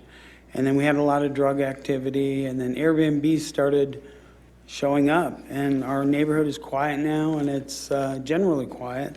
And I have an Airbnb on my property. It sits on the same place where my home is. It's 100 feet away. And I own a vacant piece of land, which is not an Airbnb. So I guess that's considered a conflict. But anyway, one thing I want to mention, I noticed in, like when I go to Big Bear, a lot of those cabins have signs, and they say so much parking, so many guests, and I think a sign in front of the Airbnb would be really important. I drive by houses and I think, is that an Airbnb? I'm not sure, and that way people would report it more easily if they knew, how many people could stay there. I really appreciated Shane's comments and his presentation, and I really like everything that's on the agenda here about the bullet list of things, especially fines. And I think fines are really important. That would avoid a lot of problems rather than, going back 2 or 3 times. At a certain point, there needs to be like a big fine, similar to what I believe the county has really big fines. And I think that would be important. So, fining someone really, would change a lot. I agree about the density thing. I'm not going to go over that again. Enforcement, I think, is important, quick enforcement. I know 21 Palms is doing something with private security. I'm not sure how that works. That sounds kind of unusual, but enforcement is really important. And let's see here. Maybe there could be a limit of how many people could own Airbnbs. Because if there are out-of-towners that own 5 or 6 in town and they don't even live here, maybe it should be like local, or maybe even if they're out of town, they have a management company, but maybe a limit, maybe 2 Airbnbs per person. Parcel sizes, I think, is important. Chickens are only allowed on half an acre or less, and I think that would be important with Airbnbs. And I think a moratorium might be in order to figure all this out, a short moratorium. So that's it. Thank you very much. Thank you, Mr. Groves. Garrett Christensen, and then Jackie Balch.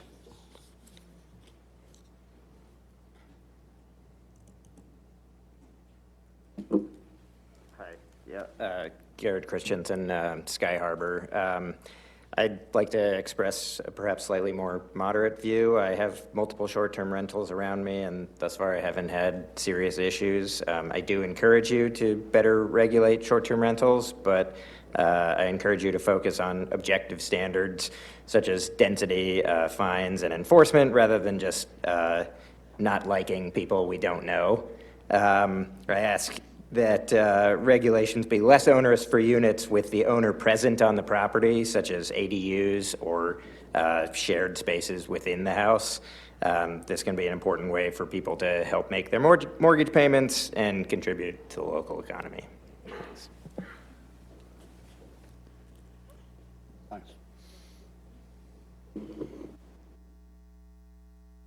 And do we have any more?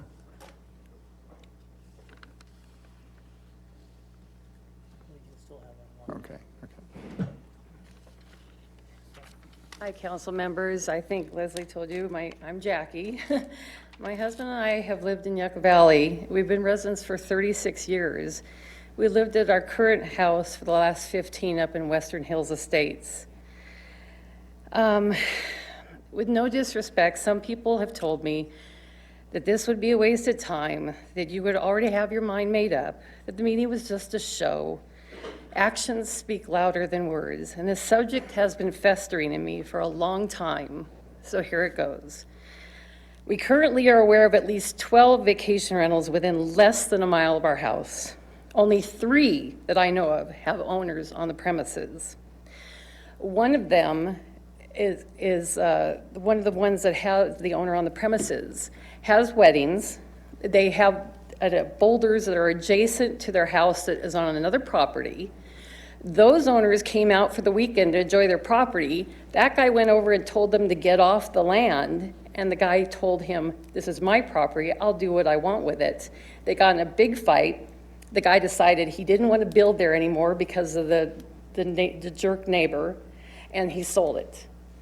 And these people constantly have weddings. They have a Airstream trailer out in the back that they stay in when they have guests, and I was told that that's not permitted. And I've seen their truck parked there. There's no way to prove it, but I know that they're using it. I used to drive down Cobalt and know every single person that drove by. Now I only recognize about 3 cars. There's no sense of community anymore, and that is really sad. The pro-vacation rental people also say they should be able to do whatever they want with their property. I'm all for private property rights, but private property rights also come with not infringing on your neighbor's enjoyment of the land. That's why we also have building codes and zoning. These same pro-vacation rental people say they're good stewards. If you're not there, you have no control over your clients. Management doesn't make up for it, as they're not there to witness what is going on. It turns the neighbors into having to be the police when parties go on after 10. To add to this, the sheriff department is stretched thin, and they rarely, sometimes, but rarely show up when they're called, to have to prioritize calls. We live in the boulders, and when the noise level is up, it's amplified right off the rocks. A 300-foot radius for parties doesn't cut it in our neck of the woods, as we're on 2.5-acre parcels. Your town only collects taxes from the Airbnb site at this moment. Many STVRs are now listing with other sites like VRBO, so you're losing a lot of revenue. I feel like a lot of the residents I've spoken with say there needs to be a moratorium on new B&Bs being built. I also feel there should be a certain number of B&Bs within a radius, as other people have said. You're losing communities to out-of-towners that are only here for fast money. And you should be aware, you've already heard about Palm Desert, Cathedral City, Palm Springs having the same problem. I hope I'm not spinning my wheels. I hope you take this to heart, because what I'm saying, these rentals have truly affected the place that I call home. Thank you for your comment.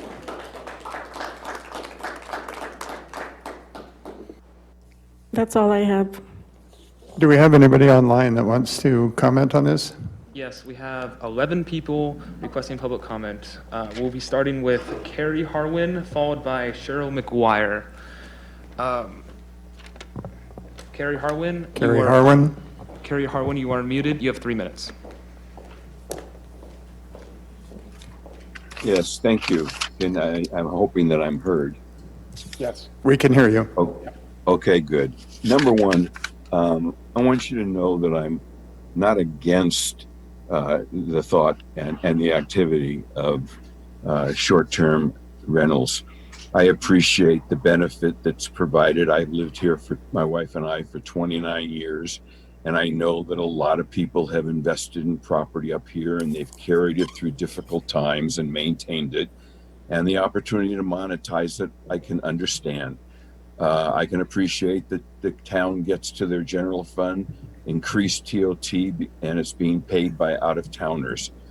And I appreciate that there is a blight improvement. However, I agree that you should turn around and at the present time, do a moratorium, pause until you can straighten this out and you can focus on it. When I look at the list that was put together by Shane, and well done in the presentation for you, and I see the things that I wasn't aware of that you're looking to change but have been there for 4 years. I can't believe when you put it together that you allow 14 people, in a 3-bedroom house, that you allow 14 cars on a street. I live in Country Club.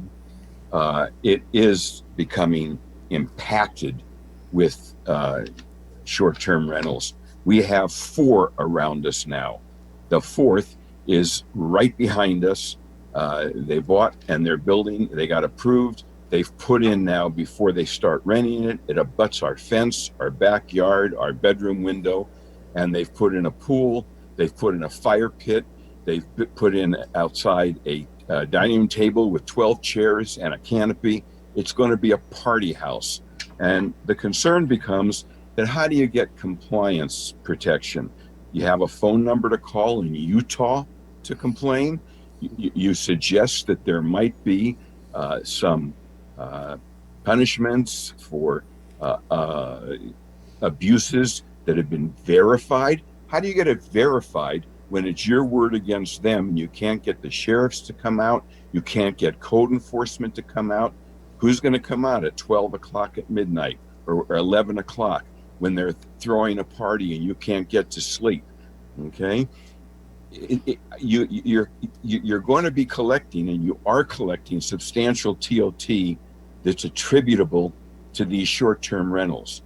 Then it would be respectful to the community if you took a portion of that money, and it's going to be more if you pass an increase from the 7%, which I'm sure you will, to hire and have 24/7 code enforcement available, live number to call, not a message box that you leave a message that you've had a problem and that you hope they'll count that as a verification when you're trying to get it to be stopped if it continues.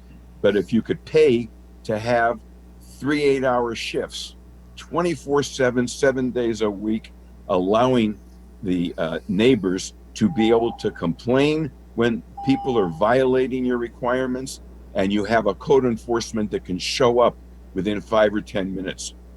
Out of the 4, 3 of ours are nowhere near here. One lives in Santa Monica.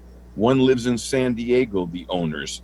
Okay, and then they have local managers. The manager for the one behind us, who lives in San Diego, is in Joshua Tree, not even in Yucca Valley. Thank you, Mr. Harwin. I don't know if you could hear the beeper, but we need to move on to somebody else. But thank you for your comments. Okay, now we have Cheryl McGuire, followed by Marion Berner. Cheryl, you are requested to unmute. You have 3 minutes. Hi there, thank you. First off, I think it's ironic that the council approved tonight a 10-month moratorium on murals. And yet our town is being overrun by people with money flooding in from LA and other areas to take advantage of our low prices and basically change the nature of our town. Many of the residents in this town cannot afford multiple homes. They came here, purchased the home they want to live in, and they can't afford to, buy more and do whatever. But this is going to ruin the nature of the town. I live in the large animal district on Victor Vista in Yucca, and we have a street that's a dead-end street that has maybe 6 houses on one side and 7 on the other. And of those 13 houses, 3 are Airbnbs, which is a 24% density. I have one 2 doors up, one right next door, and one 2 doors down from that. The horses that I have, because I moved to the large animal district, draw looky-loos. And it's now my concern that I have to go to an expense of different fencing or cameras. I have intercepted people messing with the horses.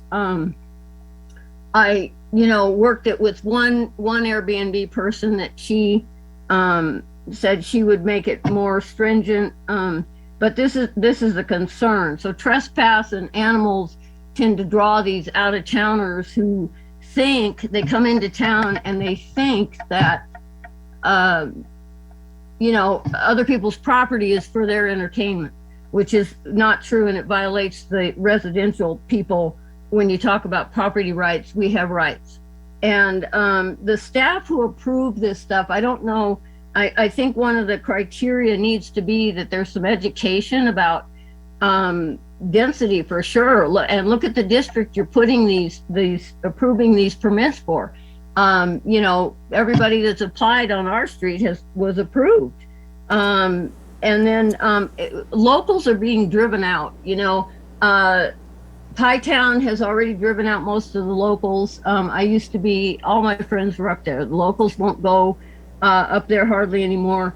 The park now took 45 minutes for a local to take their family through. It's really, we need just put the moratorium on so that we can do some thinking and get some real stuff. I don't see why our town has to be for sale to the highest dollar. So that we preserve a quality of life out here in the desert for the people who have supported this town for years and years and who do appreciate the night sky. Just put a moratorium so some thinking and some real city planning can happen in this. We don't have to be for sale. We're not street people, so we don't have to, our town doesn't have to be for sale. Thank you.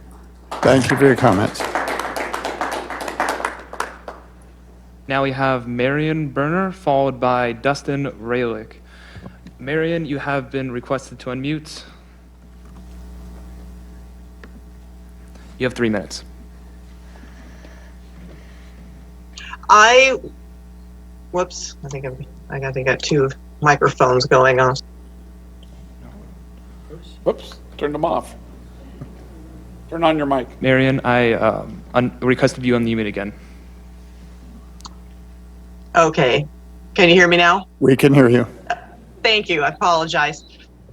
I've lived here about 18 years, and I am a real estate appraiser, and I have seen firsthand how difficult it is to do a rental survey for long-term rentals, finding it nearly impossible to find anything that's affordable for anybody. And when I started seeing this grow, I started having concerns that Yucca Valley is turning into a hotel. And I do live on Victor Vista as well as the large animal district. Burnt Mountain is my backyard. And like Cheryl was saying, we have 3 on our street with roughly about 13 to 15 homes on our street. And I will agree with pretty much everybody who has been up here talking tonight. They have mentioned everything, one of my concerns and more, and I appreciate the presentation the council put up.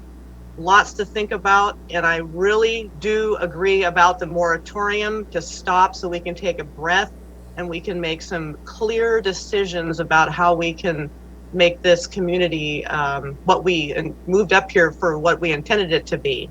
I'm not against progress. Definitely agree with capitalism. I understand that, but we've got to think about what's happening with our town. So thank you very much.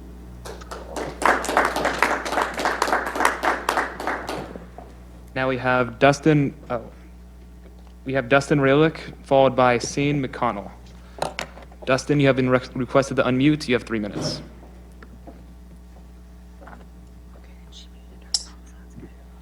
Hello, Mayor and Council. Dustin Rylick of Deckard Technologies. We're a long-term League of California Cities partner, and I have a different story to tell than everyone else here tonight. What I have is I have a technology platform that could be a solution to really assist the city, or sorry, the town, in being able to see the insights of what's going on with your short-term vacation rentals. I know that I have, first of all, Shane, great presentation on the status of how your short-term rentals are there locally. I do look forward to doing a demo with you as well as Curtis. I've done one with Rachel Boyer on your team already, just to be able to show all of the different short-term vacation rentals. They're not easy to find. Like one of your constituents said, you know, one of the good things to put into your ordinance is actually mandating a sign. We actually, we are the short-term rental provider platform for both San Bernardino unincorporated county as well as Big Bear Lake. Previously, they had another provider. They both started utilizing us due to our data. One of the key things about our data is that my whole entire team came from Qualcomm. They're all data scientists, data engineers, that when we came together, we created the ability to be able to see into the future. We actually scrape every single short-term rental calendar in America every single day. So that's about 8 million short-term rentals every single day that we data mine for the calendars. We know exactly when someone takes a booking. We know what the amount was that it was booked for. We know that over the last year, you've had 17 million worth of host revenue from all of these short-term vacation rentals. And when we look at it just from a 7% TOT, you're looking at $1.2 million to the town. That's a lot of revenue. I understand that. I understand also what a lot of your constituents are saying about rules and regulations and density. So that's one of the things that we've done in the Coachella Valley is in Indio and Cathedral City and La Quinta, we actually have set up different GIS shapefiles around different HOAs and different communities so that then staff can actually look in and see what is the density in a certain neighborhood before issuing a permit. And if that is something that you want to put into your ordinance, I think it's a grand idea. We can help you in so many different ways. I do look forward to doing a demo with Shane and Curtis. Had a great demo of our system with Rachel. We are a 10-year, I've been a partner of the League of Cities for over 10 years. So we can help you in so many different ways with a permit portal that registers the local responsible party so that you have a local representative that lives in the community for response. We can take all kinds of notices on noise, lights, parking, trespassing, you name it. Thank we you, also sir. do that 24/7 live hotline like we do for San Bernardino unincorporated county. Thank you, for sir. your time and look forward to speaking to you in the future. Thank you for your comments. Now we have Sean McConnell, followed by Adam Diverson. Sean McConnell, you have been requested to unmute. You have 3 minutes. Hi, everybody. Thank you so much for having me. It's been pretty wonderful to get to see what everybody in town really thinks about the short-term vacation rentals. And I am the owner of some property that I'm working on building some homes myself. And we had made this investment a couple years ago. And it's a little disheartening to see that the local community has such strong opinions on short-term vacation rentals. I think putting a pause or a moratorium on people coming in and being able to create investments in the community is not, it's not a good idea. We've seen other communities and other neighborhoods that have really flourished from having these investments in the community. And I am hearing that a lot of the locals, they're not fond of the clientele that are showing up, but we're not hearing a lot of the voices of people that are making money and putting money in their pockets from these short-term vacation rentals. So, I think when we talk about putting a moratorium, I don't believe that's the solution, because the response is very emotional. It's, we want to take a breath. We just want to pause it. Well, is there ever going to be an end in sight for that? I think what has driven a lot of investment into your area has been some of these moratoriums that were placed in other neighborhoods in the Coachella Valley. And, a rising tide raises all ships. And I think there's going to be money that flows into the community for art and business. And I really believe that an area that maybe was overlooked will really flourish and really put it on the map. I do agree that there should be a bigger barrier to entry, more fines, and just more control over the people that are making these investments, and I see no problem with that. I also believe that it looks like, from what I'm hearing, it's mostly a density issue. People feel like they're just being bombarded with Airbnbs. So perhaps rather than putting a pause on the application process, a full review of all of the current Airbnbs or short-term vacation rentals that are out there, and seeing who's actually in it for the right reasons and who's having violations. And if they're having violations repeatedly, maybe you pull the permit from them. So it sounds like it's kind of a split decision in town, and we'd love to get to know people in the community. We want to create something that's really special and not just slap properties up, but find something that has a balance between the nature and, a lot of people talked about stargazing, find a balance between an investment and the natural beauty that I think draws people to Yucca Valley. Thank you for your comments, sir. Appreciate it. Now we have Adam DeBurson, followed by Deborah Savitt. Adam, you are unmuted. You have 3 minutes. Hi, everyone. I just wanted to say thanks to the council and the community for allowing me to speak.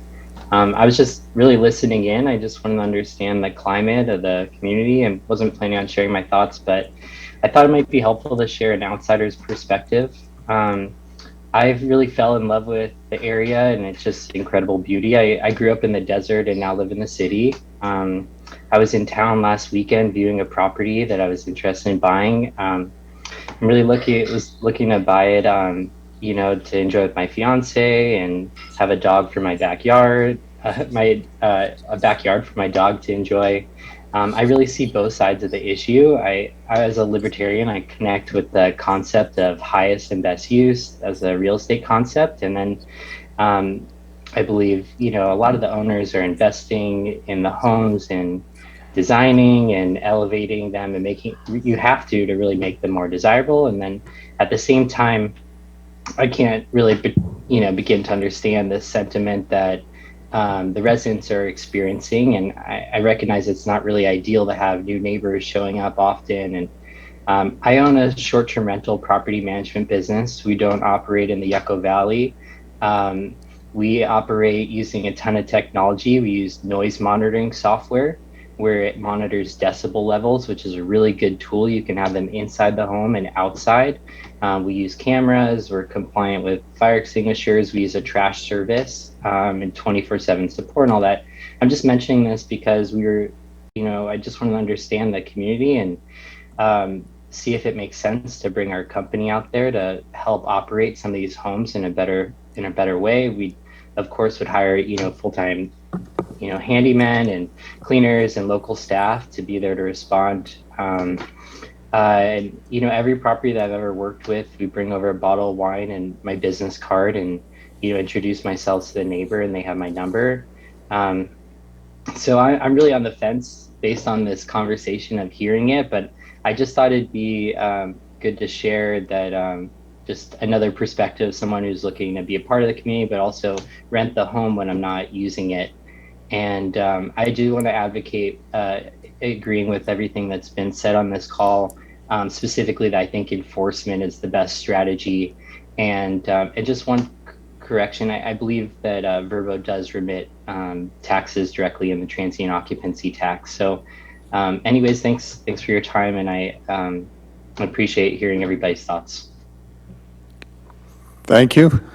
Now we have Deborah Savitt, followed by Demi Espinoza. Deborah, you are unmuted. You have 3 minutes to speak. Good evening, everyone. Thank you so much. It's so great hearing what everybody has to say. It definitely makes me feel as though I'm not alone. I have several new Airbnbs that are run by corporations in my neighborhood. I do think they increase the beauty in some ways, and it is helping in terms of making some money, but I also think it decreases our privacy. One of my concerns is just that you have this 2021 to 2029 housing element program coming up. I've been reading through that, and you have some housing building projects that you're going to be doing in terms of, subsidies, I think, and allowing lower income people to be able to get housing. And I think that's in direct conflict by just allowing corporations and people that have lots of money to buy these homes up in our neighborhoods. My concern is this town's going to be run by corporations if you keep letting that happen. It's great that it's driving the market up in one way, but it's not in another way if it's going to ruin where we live. I know that happened in La Quinta during the housing market crash. A lot of our houses were bought up by corporations, and they raised all the rents, and it was hard for people to rent. So I think you need to add to your housing element plan to restrict the number of Airbnbs and the density of them and enforcing them, and some of the great suggestions people have made this evening to follow up on them, making sure they're following all the codes. But I'm just concerned that our town's going to be run by corporations, and that the people don't care, there's no care for the people that live here, and they're going to have to move somewhere else. And where else do you move is my question. Thank you. Thank you. Now we have Demi Espinoza, followed by Heather Davis. Demi Espinoza, you have been unmuted. You have 3 minutes. Hi, good evening, Town Council. Thank you for the opportunity to comment today. I live in Story Park, the 3rd District of Yucca Valley, and I first moved here to do work on park conservation. And when I moved here, it was difficult to find a long-term place to rent. As much as I would love to be a homeowner in this town, my circumstances prevent me from doing so. So right now, I depend on rental markets to live long-term here. This issue goes beyond a density issue. Short-term vacation rentals jeopardize long-term rentals by driving up prices and limiting availability. The proposed short-term vacation rental policy being discussed tonight fails to address these deeper issues of affordability, of housing, and furthermore, prevents an issue for many locals, as we've heard from many speakers tonight. Something that wasn't mentioned tonight is glamping or high-end campgrounds, which also pose a deep threat to biodiversity and our precious desert ecosystems, in which camping near parks may present a host of different issues. At the same time, I also wish to acknowledge that tourism and the tourism industry drives local economies. So we must remember that Yucca Valley is the gateway to the national park, conservancies, and many preserves. So we must strike a balance. I agree with the community proposal to establish a moratorium on short-term vacation rentals so we can consider options to increase housing availability, affordability, and maybe that means incentives to apartment rentals and even hotels instead of short-term rentals that scoop up housing. So I am here tonight just to really stand by a lot of what we heard in terms of imposing a moratorium and creating a mechanism where we can get more feedback from the community. But I would like to very much support a moratorium on short-term rentals. Thank you. Thank you. Now we have Heather Davis, followed by Reed Cousins. Heather, you have been requested to unmute. You have 3 minutes.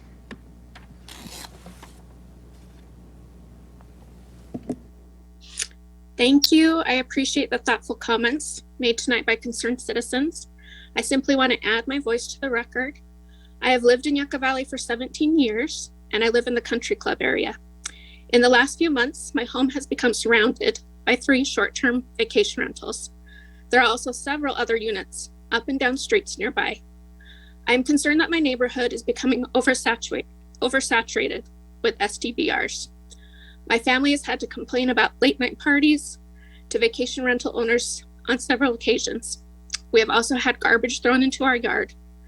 These rentals have made me concerned as a mother of 5, letting my children simply play in the backyard as we have strangers staring into my yard on a regular basis.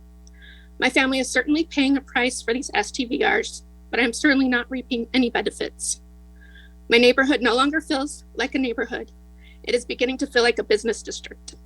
I ask that the town set limits on the number of short-term vacation rentals allowed per street or neighborhood, as well as a convenient way to log complaints. I agree a moratorium on new permits is necessary. Thank you. Thank you. Now we have Reed Cousins, followed by Jacob Barber. Reed, you have been requested to unmute. You have 3 minutes. Hi, my name is Reed Cousins. Thank you for your time. I'll try to keep this short. I recently purchased a house that I intend to turn into an Airbnb, in addition to a place that I can come every couple of weeks, maybe work remotely for a little bit, and try to have a combination of this type of use. And I wanted to, let the residents of Yucca Valley see me and put a face to one of these people who's hoping to one day have an Airbnb that I can utilize as my foot in the door to your community. I grew up in Park City, Utah, and I moved there when I was 6. It was a very small, charming mountain town at that point. And slowly over time, it got bigger, and vacation rentals naturally were a part of that process. And I do think that there is a happy medium that can be found between the people who want to utilize that as a legitimate business and the locals that live there. There will be a push and pull, but I do think an efficient outcome can be found. And when I hear about minimum lot sizes, or the gentleman who recommended that there are decibel level meters that can be utilized, or installing cameras on houses so owners of Airbnbs can monitor if there are in fact the correct number of cars in the driveway, I do think those are very effective. I've owned 2 Airbnbs in Park City, and I'm happy to say I never got any complaints with either of those. It was very, very positive. And when I see Yucca Valley and what I hope to open in the future, I don't just see it as a way I can earn a little bit of money and spend time on the weekend, but I look at it as my entryway into becoming a member of your community, because this rental will give me the opportunity to hopefully earn a little bit more money that I can then reinvest in maybe a restaurant, maybe a bar. I look at Yucca Valley and I see an incredible amount of opportunity, and I look at Airbnb as a platform that I can utilize to, hopefully one day spend more time out there. All I want to say is that when there's a recommendation of a permanent revocation of an Airbnb rental license, I would just like to say that if that ever happened at my future place, that would be financially ruinous. And all I would like to say is that I believe that enforcement is very important, but maybe an escalating fine after, $1,000 for the first offense, $2,000 for the second offense, $3,000 for the third offense. I do believe that at that point, then, you won't have an issue with compliance after all, because the owners of those Airbnbs are financially motivated to make sure that there is as minimal amount of noise as possible and all of their guests are respectful. And that's all I wanted to say. Thank you for your time. Thank you for your comments. Now we have Jacob Barber, followed by Linda Kaiser. Jacob, you've been requested to unmute. You have 3 minutes.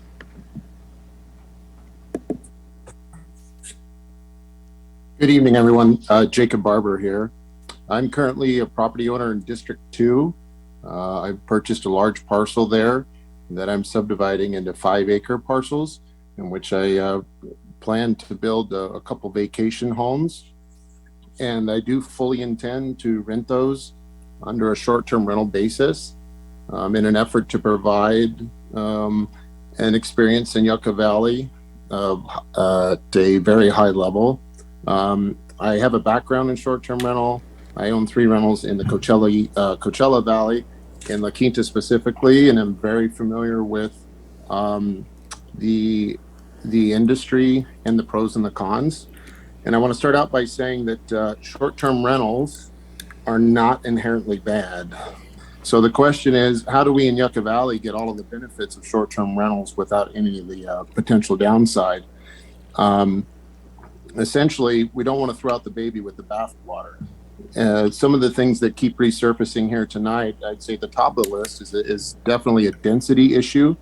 And if there was a way to do some sort of complaints versus density analysis, I'm sure we would see in detail, even more than we've heard here tonight through testimony, that the neighborhoods are being impacted more than anyone else. And it certainly seems the case. It's very understandable. Everyone here, whether you're a short-term rental operator or not, is also a resident with a family who lives in a neighborhood who has a home.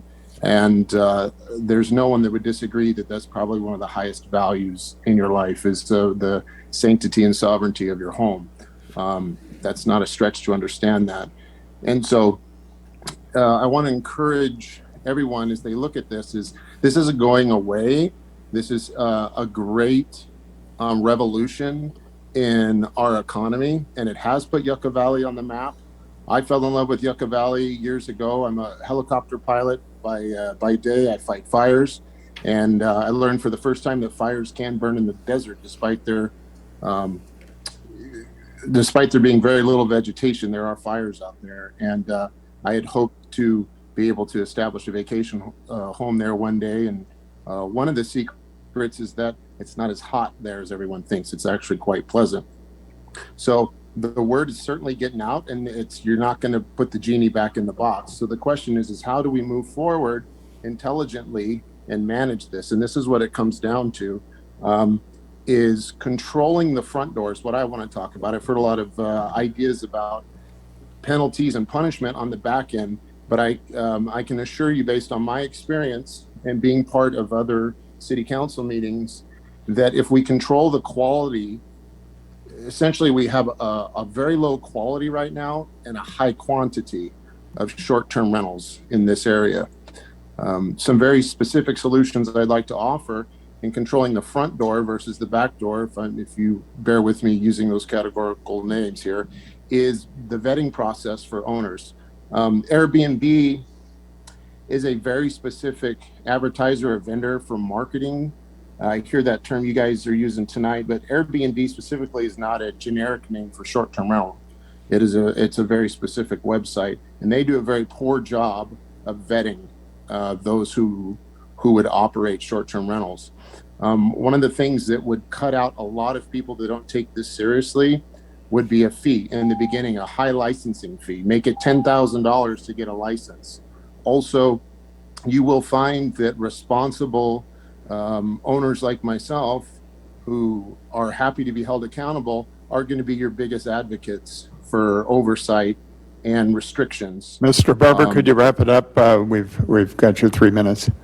Okay, so the moratorium is something that is not the solution. The solution is we need to, I would like to offer even volunteering to be part of a committee that would help take a look at controlling the qualification standard and through licensing fees and oversight, and decreasing the density of short-term rentals. Okay, thank you for your comments. Next, we have Linda Kaiser, followed by Greg Gilbert. Linda, you have been requested to unmute. You have 3 minutes.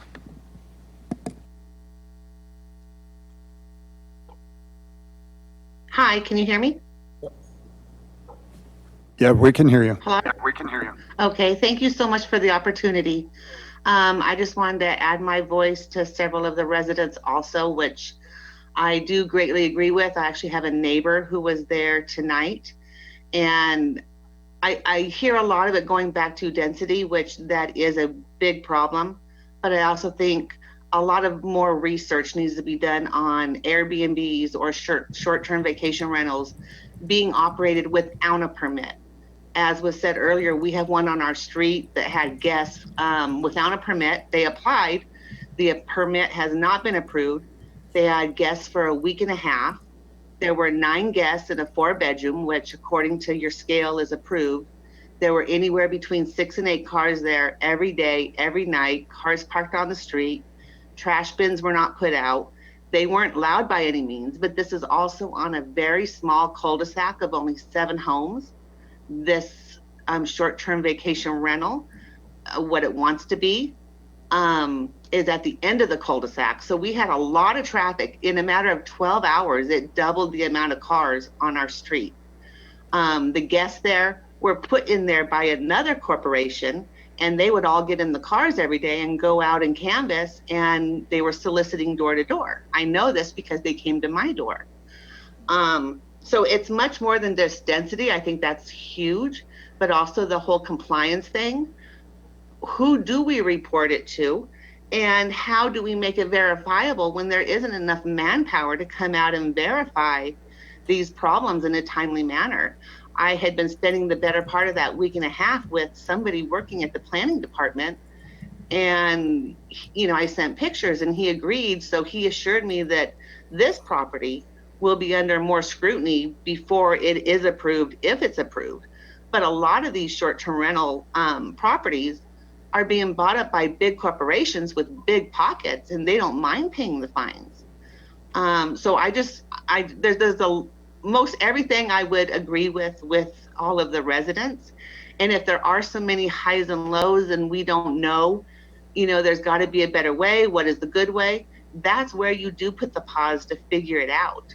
One other thing I heard tonight that kind of opened my eyes too was the lady that has short-term rentals and she gets trash dumpsters. Well, that creates another problem because every spring I like to get a trash dumpster to, cut back my bushes, my trees, and do yard work. And I can't get one from Waste Management because they're all being rented out. So that creates yet another problem. So I just would really urge you to put a pause on this for more research and planning and until we can kind of get it. It's not going to be perfect, but I think you guys can make it better. So thank you so much for the opportunity. And thank you for the comments. Now we have Greg Gilbert, followed by Julia. Greg, you have been unmuted. You have 3 minutes. Hi, thank you for letting me speak. Can you hear me? Yes, we can hear you. Thank you. Thank you so much for letting me speak. I kind of come on the other side of this. I don't see the problems firsthand. I own a place in Flamingo Heights, which is the north end of Yucca Valley, and it is a meaningful source of income for myself. But I have currently taken my listing off because of the permitting, and I'm still trying to research on how actually to apply for the application. Is it either through Yucca Valley or through San Bernardino, or is it both? And then also the amount of rentals that I get, the fees that I have to that for the application is kind of out of the budget because I don't rent my place out that much, and I only have 1 to 2 rentals people in my place at a time. I have stopped since February, but over COVID, I was able to survive because of it, staying at a neighbor's close by and being able to subsequently live because of the income that I received. I also get to employ many of my neighbors to come clean, watch the house, and fix things while I'm not there. I see the positive in my neighborhood. I only know about 6, but Flamingo Heights is a big neighborhood, and I don't know of the impact of the percentage in the area. But I can understand in certain areas where the impact is hurting locals. But I I personally only see the positive because I get to hire my neighbors and in the local area. Thank you very much. Thank you. Now we have Julia, followed by Benjamin Stone. Julia, you have been requested to unmute. You have 3 minutes. I mean, Linda? Hello, can you hear me? Yes, we can hear you. Good evening. My name is Linda Siggy. I've owned in Western Hills in the rural area on 5 acres for 32 years before the town was a town.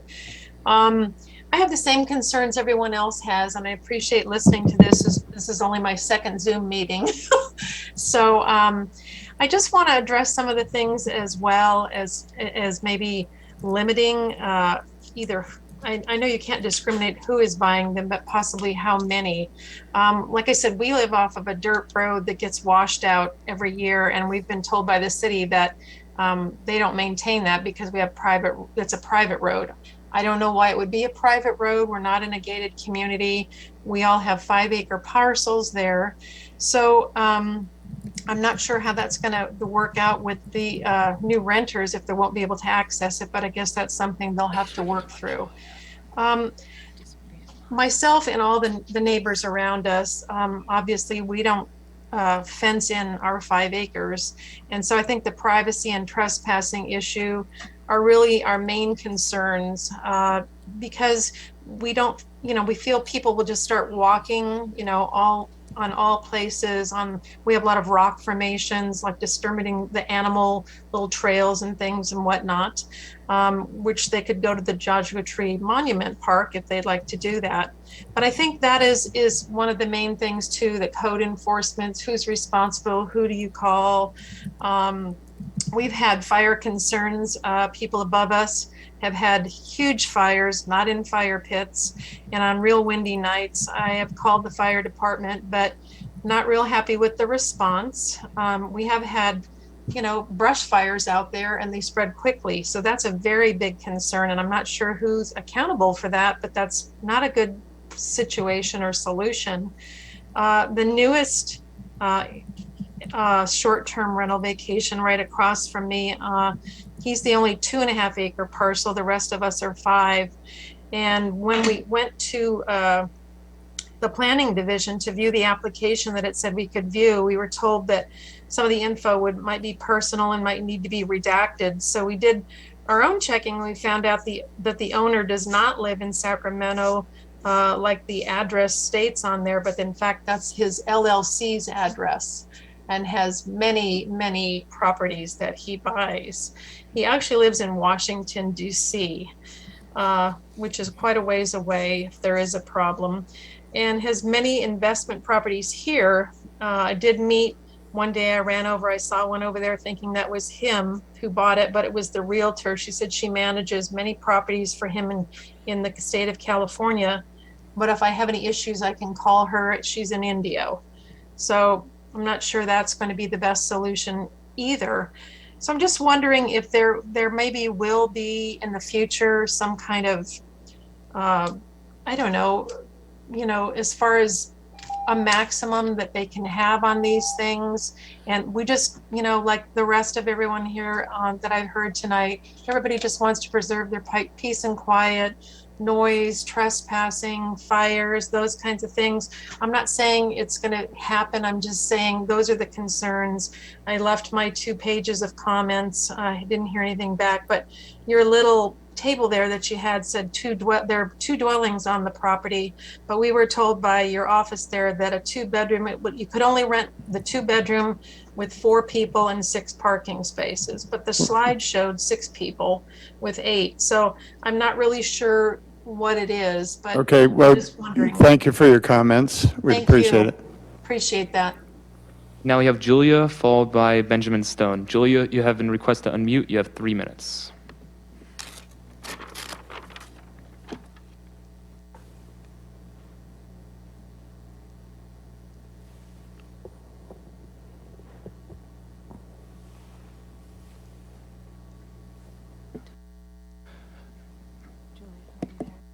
Julia, are you there?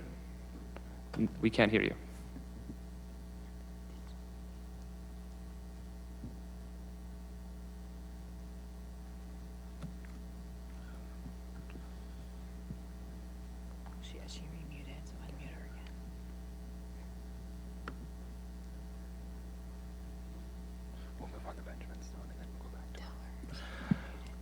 You're muted again.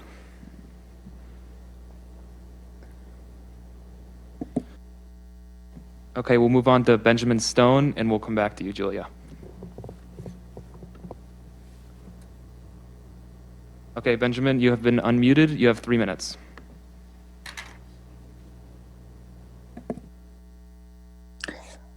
Hi, I hope you can hear me.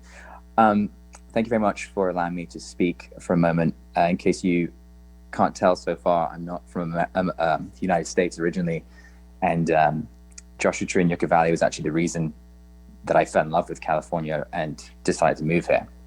I am a homeowner in the area. I recently purchased a house during the pandemic, and before prices got a little too crazy, fortunately, my plan is to eventually move into the area once I'm financially able to. And part of that plan is, renting the house as a short-term rental.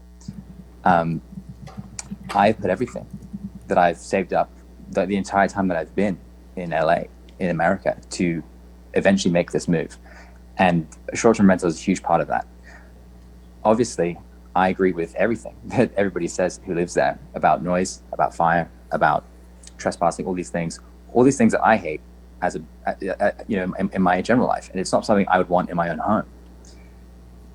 Me and my friend have been working on this house for a long time this year, and we've tried to do everything right. We've worked with Planning Commission, every week, all the local department workers, local labor we've hired, skilled, unskilled, tradesmen, consultants, and our neighbors. So far, the feedback we've got has been fantastic. We've turned a house from a house where people squatted and there were people doing drugs and starting their own fires into so far a beautiful house. We hope to rent it only enough, essentially, so that we can use it as well. And my biggest fear is that there'll be some rules that there's no, recourse to then never come back from. I'm completely in favor of fines and rules and everything else, because I don't want to be tarred with the same brush, and I want good tenants, and I want good to be a good neighbor. I don't want my house to get trashed either. I'd prefer to rent it out less and use it more. But the idea of a permanent ban is what scared me the most. If that was to happen, because despite everything, there was an unfortunate situation, and they said, right, your property is permanently banned, I couldn't even sell the house at that point for probably what I bought it for, and that is terrifying for something that has been years in the making, and a part of a bigger plan for me and my family. I love the area. I want to be able to do more in the area, and this is a part of that. And as I said, I love the idea of panels and things where we can, situations can be dealt with, and case by case, essentially, acre rules on acreage and related to rooms, things like that. I think that the more specific the rules are, the better. So that's basically, from my point of view. And I thank you for your time this evening. Thank you for your comments. Okay, next we have Julia. She was having issues with her microphone, so I will read her public comment out loud. Hi, my name is Julia Lipukine. I live in Story Park District 3. I'm a regional urban planner. I fully support a moratorium on short-term rentals so that we can develop the best strategies to address all these issues. I agree with the previous speaker that goes beyond destiny, noise, or nuisance issues. This issue is about not being able to afford to live in Yucca Valley. This is a housing affordability and a livability issue. Instead, the town council should adopt a moratorium on STVRs and collect feedback in more meaningful ways from the community to address concerns, perhaps incentivizing hotels instead of STVRs. I would propose doing a cost-benefit analysis alongside the moratorium. For example, wouldn't hotels bring in more jobs and have more benefits than STVRs? STVRs only benefit and bring more money to landlords, not community members. Hotels could support the tourism industry that a community depends on. Nonetheless, If we developed a moratorium and stop new permits, we can use the time to find solutions that support community members, not just landlords, community companies, or corporations. Thank you. And that's all from Julia. We have no more speakers. No more online comments. Do we have anybody else in the council chambers that would like to speak on this issue? Anybody else? We have one. Please fill out a form.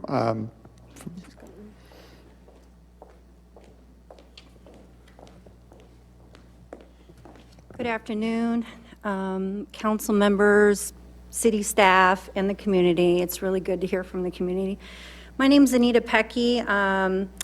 My stepmom's family actually pioneered Yucca Valley, so I've been coming here since the late 70s.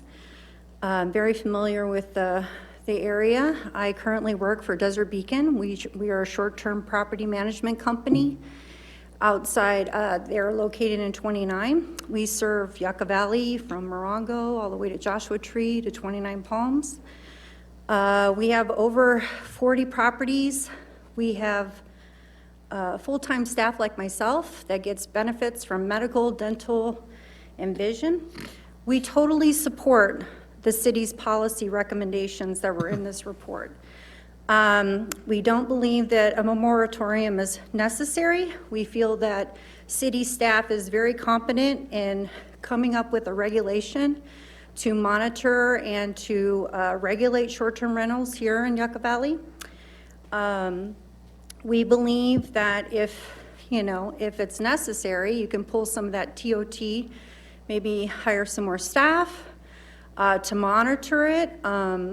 However, I think it's really important to remember that people like myself who are renters, I do believe that housing is very important because I did have some challenges trying to find a place to live myself. However, I did find a great job working for Desert Beacon, and they do provide jobs for locals like myself, and that is a positive plus for this community. It's very hard to find a job where you're making quality, good money and to get good benefits, and I, truly support whatever the city decides to do, and thank you for hearing me out today. I do hope that you hear the community's concerns and that you take them into consideration. Thank you and have a great day. Thank you. Are there any other comments from the public in the chambers this evening? Anybody else online? No? Okay, then we'll move back to the council for council discussion. Who would like to go first? We've heard an awful lot of good comments this evening, and I'm sure we have a lot to comment back. I'll be happy to start. Thank you, everyone, for commenting. It's really nice to have participation. We do encourage you to be involved and to give us your ideas so that we can make the proper representation of our community when we make rules and programs and things like that. So this is nice to see some input. Heard a lot of things tonight that seems like one of the big issues is density, and so we need to kind of look into how that is, how they handle that problem in other areas. I would be interested in. It's a little difficult with the number that we have in the certain areas already. It's hard to disapprove somebody once they've been approved. So I would suggest something like those, having stringent rules. And I think I like the idea of having stringent rules with large fines that escalate, and revocation of permitting, I think, is something that should be done if it's warranted, but it should be kind of a last resort. The idea of banning it for a year or a 2-year period of time and then resetting back to zero sounds appealing to me. It's a financial burden for the owners if they are not allowed to rent it out during that 2-year period, and they'll think very long and hard about breaking the rules. especially with escalating fines. So I think that can help that. I like the idea of having the community involved in some kind of subcommittee or a commission that comes up with some of the more, with some other ideas on how to manage some of these things.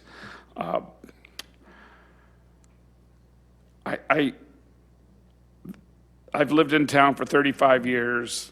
I really love Yucca Valley.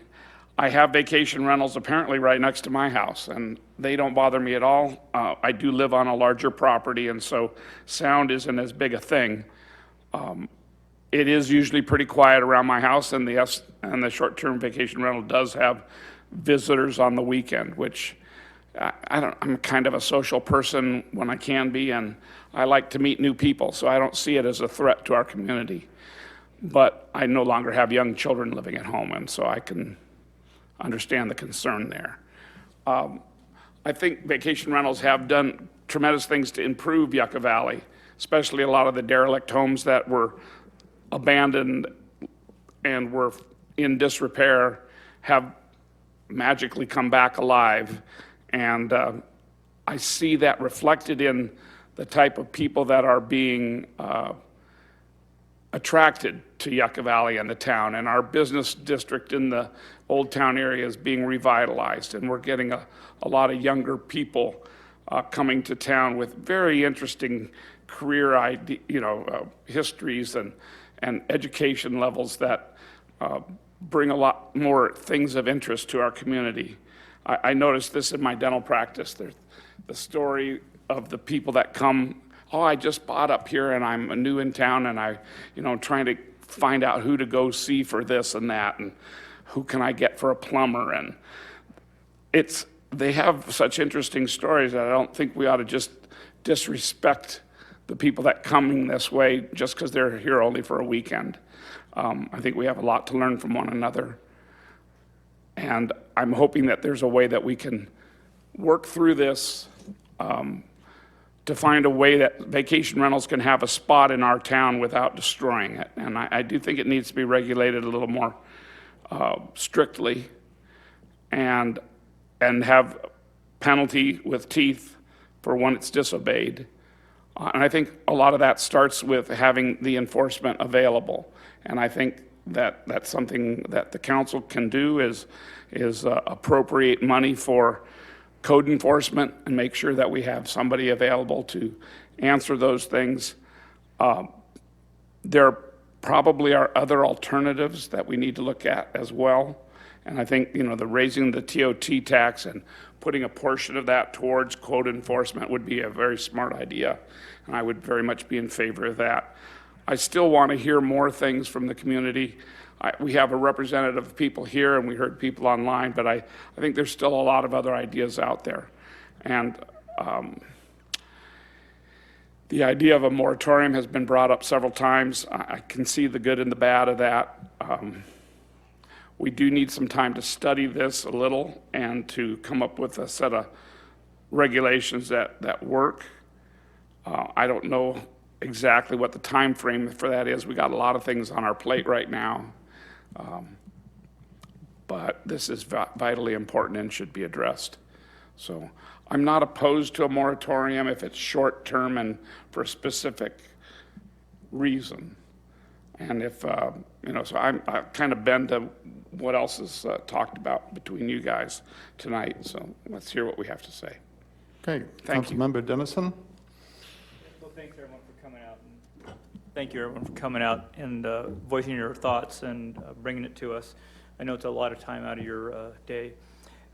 So some of the discussions that started with me started back in 2015. I really saw the swell coming. It's pretty easy to see if you kind of look at things and look at projections and where it's going to go. The popularity of short-term vacation rentals started many years before that, but it had finally found our town.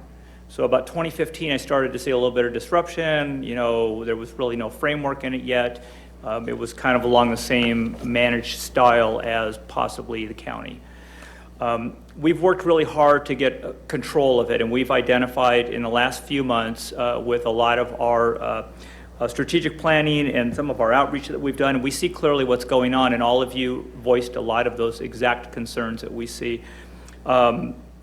I talked about a few years ago looking at a heat map, and that was kind of what we saw in a similar sense in the location of short-term vacation rentals shown at $299 right now on our count. I truly believe that's not accurate. I believe it's at least 100% higher than that, and maybe even higher in some areas in the fringe. We did have callers from outside the area, Landers, Flamingo Heights, and those spots that we really don't do. That's the county. Joshua Tree, people that are living in those areas, that's also a different a set of data. But we do have to get a handle, one, on what's happening in our own community. And we can only do that by being diligent and looking at all the data and all the transactions that are out there. And there's tools that can be used for it, and that's something we have to do.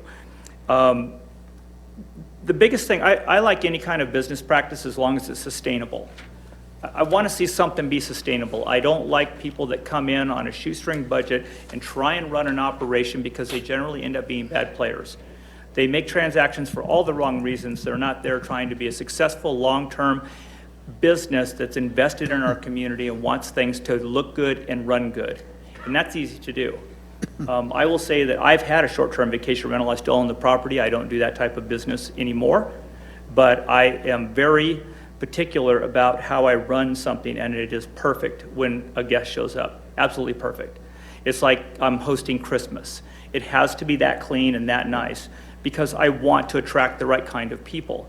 And we did. But the reason that I'm not in the business anymore is because I had short-term vacation rentals around me, and some of them just took anybody in anytime and just ran it into the ground until the building basically fell apart, and they sold the building or the house.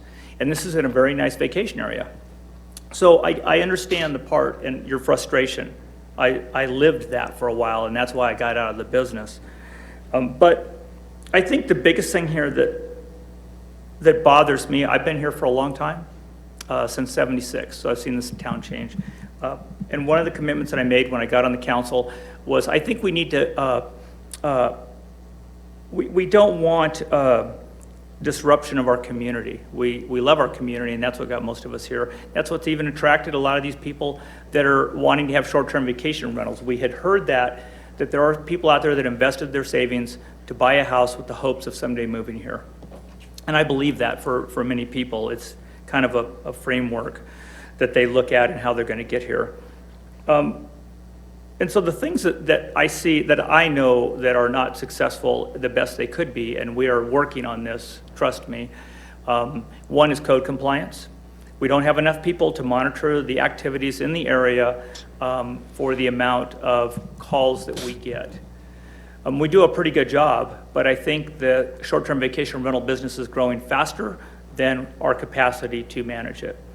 And so we are working on some plans to improve that staffing, as you've heard people request to do. So the things that we can do is, one, we want to make sure we have framework in place and understand the minimum qualifications for anybody that receives a permit, and that they're held to those guidelines to ensure they run a sustainable business that is a benefit to our community and not a burden.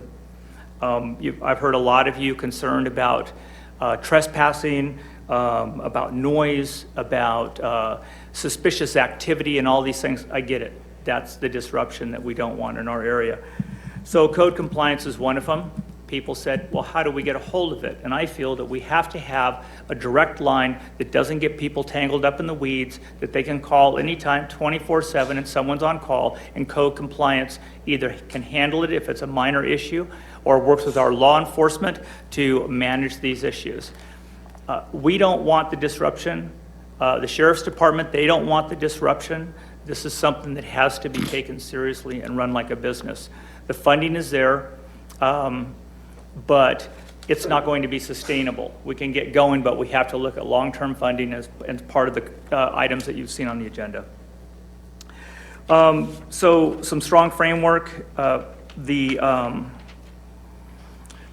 penalty for those that don't provide the best service is something that has to be greater than it is today. Today, it's not even a partial amount of a day's rental.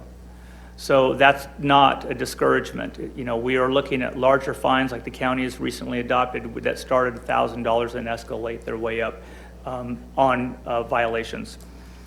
And I would also like to see that, you know, there is those violations and those penalties lead as high as up to or even including taking away their license. And how that would work, that would be something we have to work with staff and then of course council to see how that would happen. There has to always be a way to contact property manager that's responsive. Another thing too is some of the people said they call, they never hear back from anybody. And then the next day they have new guests in there and they're doing it all over again. That can't happen. Once there's a complaint made, then there has to be a corrective measure put in place until that property owner and management can confirm that they can correct that bad activity. So those are the things that I'm looking for of staff to research and look at some of those. Was there any questions on some of my comments to staff? Okay. Yeah, that's about it right now, but I appreciate everyone coming out. I know that a lot of you have discussed a moratorium. This to me is even, well certainly, this is more important than murals on the side of a building. This is something that has to be done right now. And one thing, no matter what happens here, we still have 299 to even more of these businesses still operating, no matter, even if we do a moratorium. I mean, unless we tell everyone they just have to stop and throw away everybody's vacation and those that they have already made contractual agreements with. That would be so a mess. this part of, as far as enforcement has to start as soon as possible and with code compliance. So thank you. Thank you. Okay, I have a few comments as well. For one thing, short-term vacation rentals is an industry that we didn't even hear about until maybe about 15 or so years ago, that it just didn't exist here or anywhere else. It was kind of a foreign concept. At the same time, the town of Yucca Valley and the Morongo Basin has spent a lot of resources over the last 30 or so years to attract tourism. In the absence of any economic engine for the community and being rather depressed, financially depressed area for a long time, tourism was identified as a goal. So there were a lot of agencies and organizations that worked on attracting tourists, and for some reason it all caught on, and the attraction to the national park probably was the main driver of that.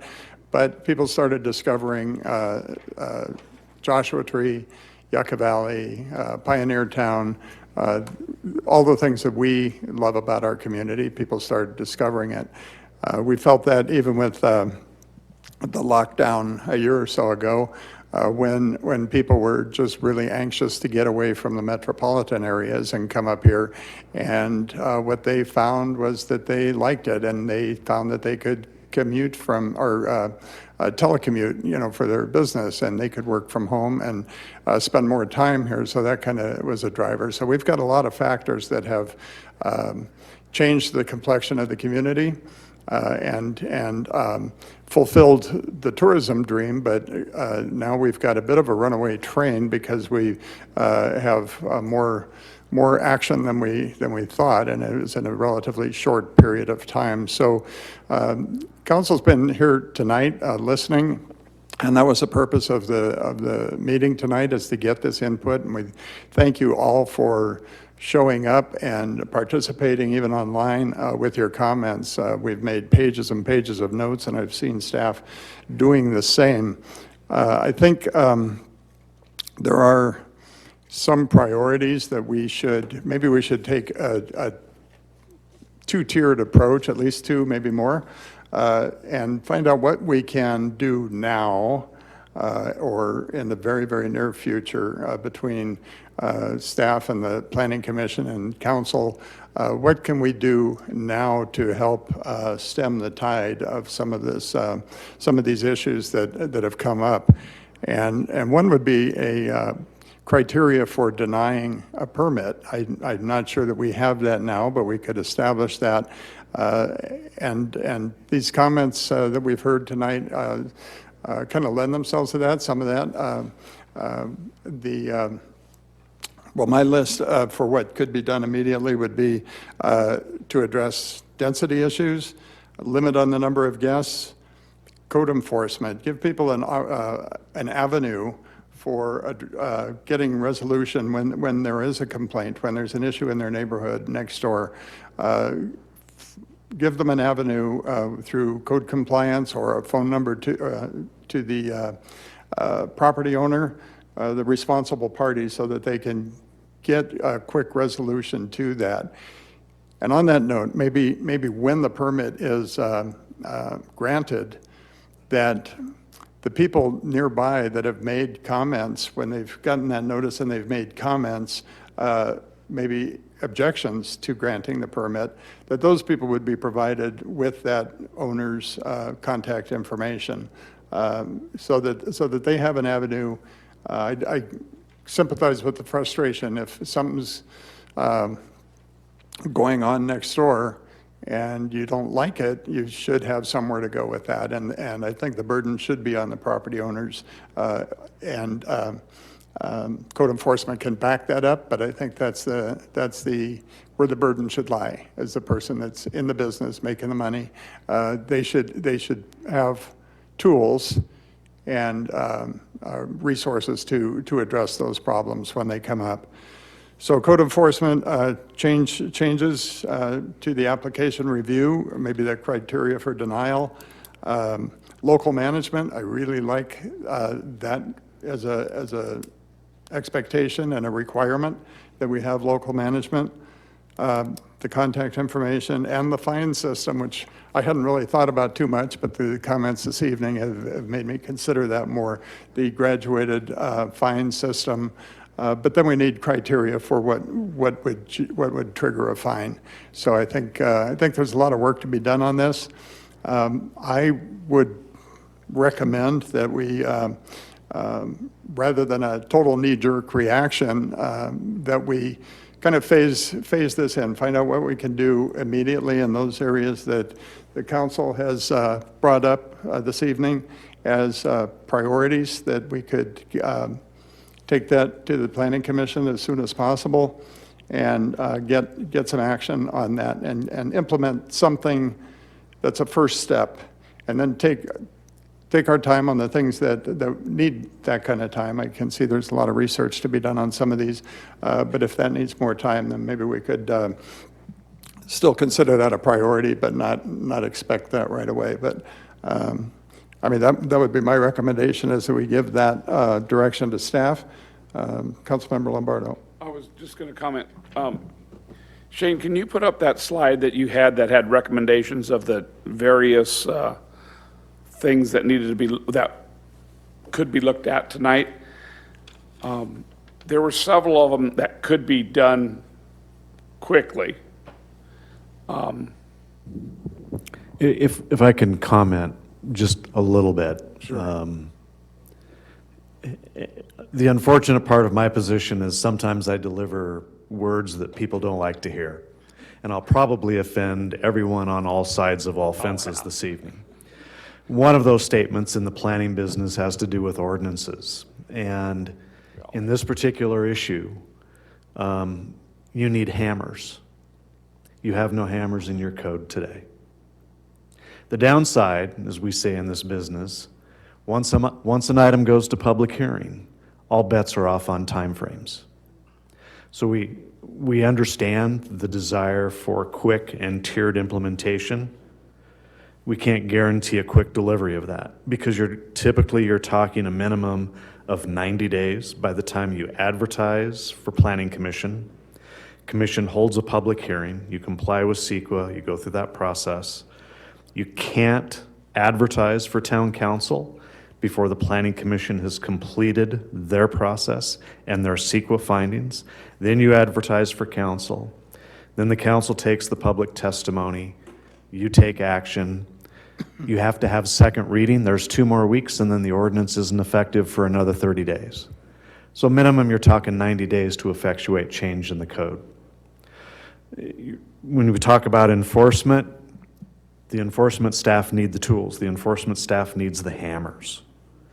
And are we talking about here, you know the rule, 10% causes 90% of the problems. And, is that what's occurring? We're not sure. Not 100% sure on that issue. So those things do take time.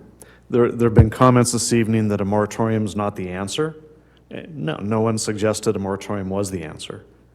But what the state grants to cities is the use of the tool moratorium gives you the time to find the answer.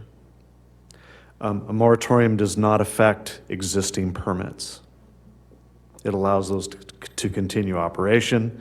It would enact, the typical language would be issuance of no more during the moratorium, no more STVRs during the moratorium. So it does serve a purpose when communities find that they want that time or they're going to need that time. So I'll stop there. I just don't want there to be an impression that we can do things quickly, because the government has structured the public hearing process so that you don't do these things quickly. Okay. They've made it difficult to do them quickly. So all right. Thank you for bearing with me.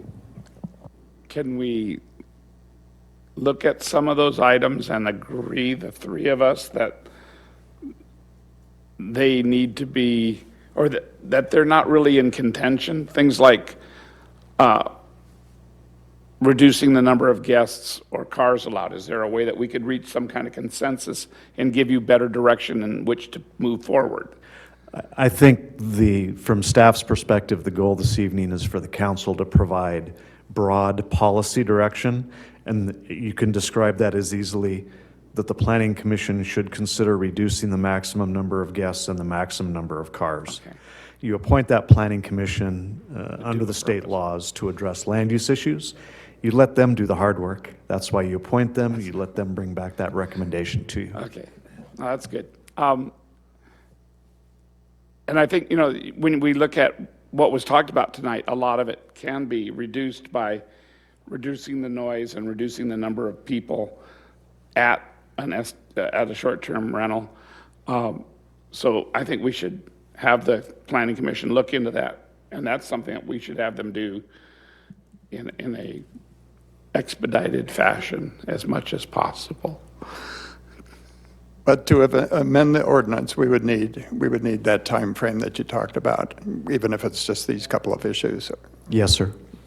One last comment also, and I didn't mention it, but I did talk about sustainability of a business, but also our actions too.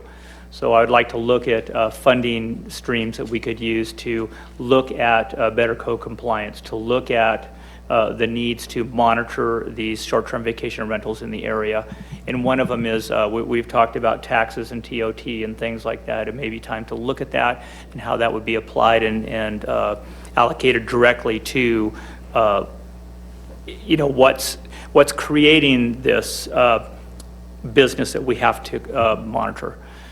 So just wanted to make sure we start looking at that too. And that creates our own sustainability with funding to manage these programs. One other thing. So I think we've provided direction to staff or not. So I think if staff were to summarize this evening, the council would like, the council would like to see quick action where possible. That quick action where possible includes ordinance amendments, fee schedule amendments, and evaluating staffing or other approach structures towards the enforcement side of the regulation. So I think that's what staff has heard. I don't believe, two things. I don't believe there's been really any opposition voiced to the policy areas that were as part of staff presentation. And even if there were, once it goes before the Planning Commission, they're required to consider all testimony that's provided to them. Right. So I think staff has heard those comments from the council. You've provided that framework in your comments and your conversations this evening. So from The planning staff, code enforcement side, I think we have clear enough direction to proceed to the next steps in anticipation finally that this is a tiered approach. Some items may take a little bit longer than others, but the council's asking for us to move as quickly as possible. Okay, I want to mention also that I'm kind of excited about, and sorry, I've forgotten the gentleman's name that said he's going to come and give a presentation to you about the use of data, information, and its aggregation in order to help us evaluate the problems and maybe even come up with some of the solutions. I think that use of technology could be really useful and be an interesting presentation, I'm sure, that you'll get.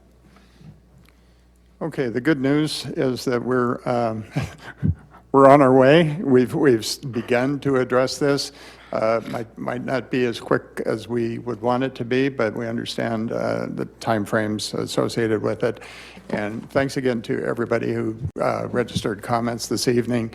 Watch for the next conversation at the Planning Commission level and continue the conversation. We really appreciate you coming out and helping us with this tonight. We do not need any motion on this. You've received direction, is that correct? Okay, moving on to the next item. Are there any future agenda items that any council member would like to suggest, recommend?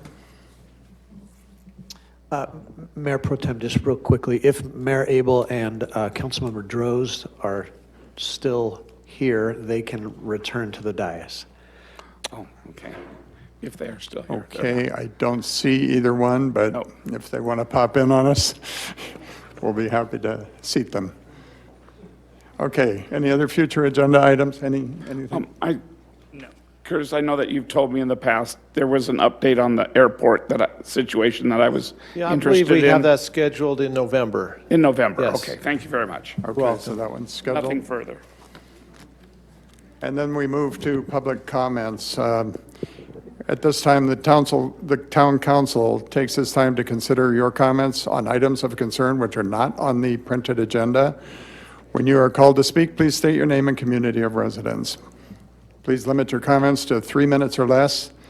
Inappropriate behavior which disrupts, disturbs, or otherwise impedes the orderly conduct of the meeting will result in forfeiture of your public comment privileges. The town council is prohibited by state law from taking action or discussing items not on the printed agenda. Is there anybody in the council chamber who, and member of the public, that would like to make a public comment at this point? Seeing none, anybody online? We don't have any there either. Wore them all out. Okay, next item is staff reports and comments. Thank you, Mayor, Mayor Pro Tem and Council. We're going to keep our staff comments short this evening. It's been a long evening, but I do want to say just a couple things. I think any time that you have the number of folks interested in participating that you saw tonight, it's an important issue for the council, for the staff, for the community, and we definitely understand that. We also understand the priority that the council has established on this policy discussion, and we'll do our best to move this forward as fast as we can, but in a responsible and compliant way with state regulations. It's a little bit interesting as for those of us that have been around for a little while, remembering in 2017, 18, when the ordinance was being drafted the first time, and many of these questions actually I recollect the council discussing at the time, and sometimes a consensus couldn't be made, but there was clear understanding that, hey, this is a new ordinance for us, let's get it going, let's put it in place, and as it gets implemented, there may be opportunity for change, evaluation, course change, et cetera. And so that time has come, clearly. And so the council will now be able to move in that direction. Similarly, when you look at some of the economic activity that this community endured after 2008, between 2010 and 2014, they couldn't give away houses. And at that point, it was really unbelievable that we might be in a situation that we're in today. I don't believe that all of that's obviously attributable to short-term vacation rentals. Some of that's just general economic activity that's occurred and is occurring elsewhere outside of Yucca Valley as well. but clearly the time has come where we're seeing a different landscape. And so in many ways, there are a lot of positives with that. The success that property values have seen have provided many opportunities across the board, both for permanent residents, residents that wanted to sell and move out of the area, residents that want to come into the area, et cetera. So again, just to echo the comments that Mayor Pro Tem already indicated, even at a staff level, we're very, very appreciative of the comments. We tried to get this out to as many people as possible. Seeing over, I think we had close to 50 online and probably about the same here. That's a big turnout, a lot of comment, a lot of good ideas, and we'll be moving forward as expeditiously as we can. Final note, we did have a partnership with San Bernardino County Department of Health. They did a combination flu and COVID clinic on the 16th of October. They're going to do another one on 11/6, so we encourage people to take advantage of that. That's, I think, at our senior center. Mayor Pro Tem, that's it for staff comments this evening. Thank you for your patience. Okay, are there any council comments? Just want to say it was a pleasure to have so many people attend and comment online, and please stay involved. This is important things for our town to grapple with, and we need to come up with a solution that works. So thank you to the staff. I think it was well presented. And thank you, Tom, for keeping us on the square here, recusing those that need to be recused and allowing us a method to proceed to move forward. Thank you for your efforts in that. Thanks to the staff for all of the efforts put together to make this work, and our sheriff, thank you for keeping us safe. Councilmember Dennison. Just want to say thanks once again to staff and the work they've done for our community livability study and the things that we found out that we put together, knowing that this was occurring, and to see the public come out tonight and talk about it and kind of confirm some of the things that we have identified as some of the larger things that were impacting their area. So while I do believe that the amount of, I believe the deputy manager said it the best, 10% of the people cause about 90% of the problems. And that is true. And unfortunately, these were some of the few people that live next to those types of areas. And I'm committed, and I know the rest of the council and the staff, will work together to resolve some of these issues. So thanks for everyone coming out. Good night. Okay, and I too would like to thank staff for bringing this item forward and for getting the word out. Pretty important issue. We are at the kind of feeling the growing pains of something that's pretty new, and so we had to get to this point. We had to get to this point so we can move ahead and get these problems resolved that are affecting our citizens. Also, thank you to Town Attorney for the work with the FPPC and coming up with an equitable way of resolving our quorum issues. But thank you for that. Welcome to Sandra Blackstone with Animal Control. Good to have a new employee with a Harley. And and also, well, that's it for my comments. But if there are no other issues, I would like to, well, what do we got? Next meeting. The next, right. Next regular meeting of the Yucca Valley Town Council will be held on Tuesday, November 2nd at 6 p.m. in the Yucca Valley Community Center Yucca Room. And as we adjourn this evening, I would like to adjourn in memory of Bernice Faltrick, a member of our community and a longtime member of the town support group. Bernice was very involved in the Museum Association for a number of years. From there, she got involved in and was a member of the Parks, Recreation, and Cultural Commission. I had the pleasure of working with Bernice for over 10 years in that capacity. And she remained involved and always would call and give input on what the town is doing. So she passed away October 4th. She was 94 years old. She was a stellar member of the community, very involved in the Genealogical Society, Mojave Desert Land Trust, the Desert Christ Park Foundation, just all things that, in the historical end of Yucca Valley. And she will be missed. She was a great member of the community. So I would like to adjourn in her memory.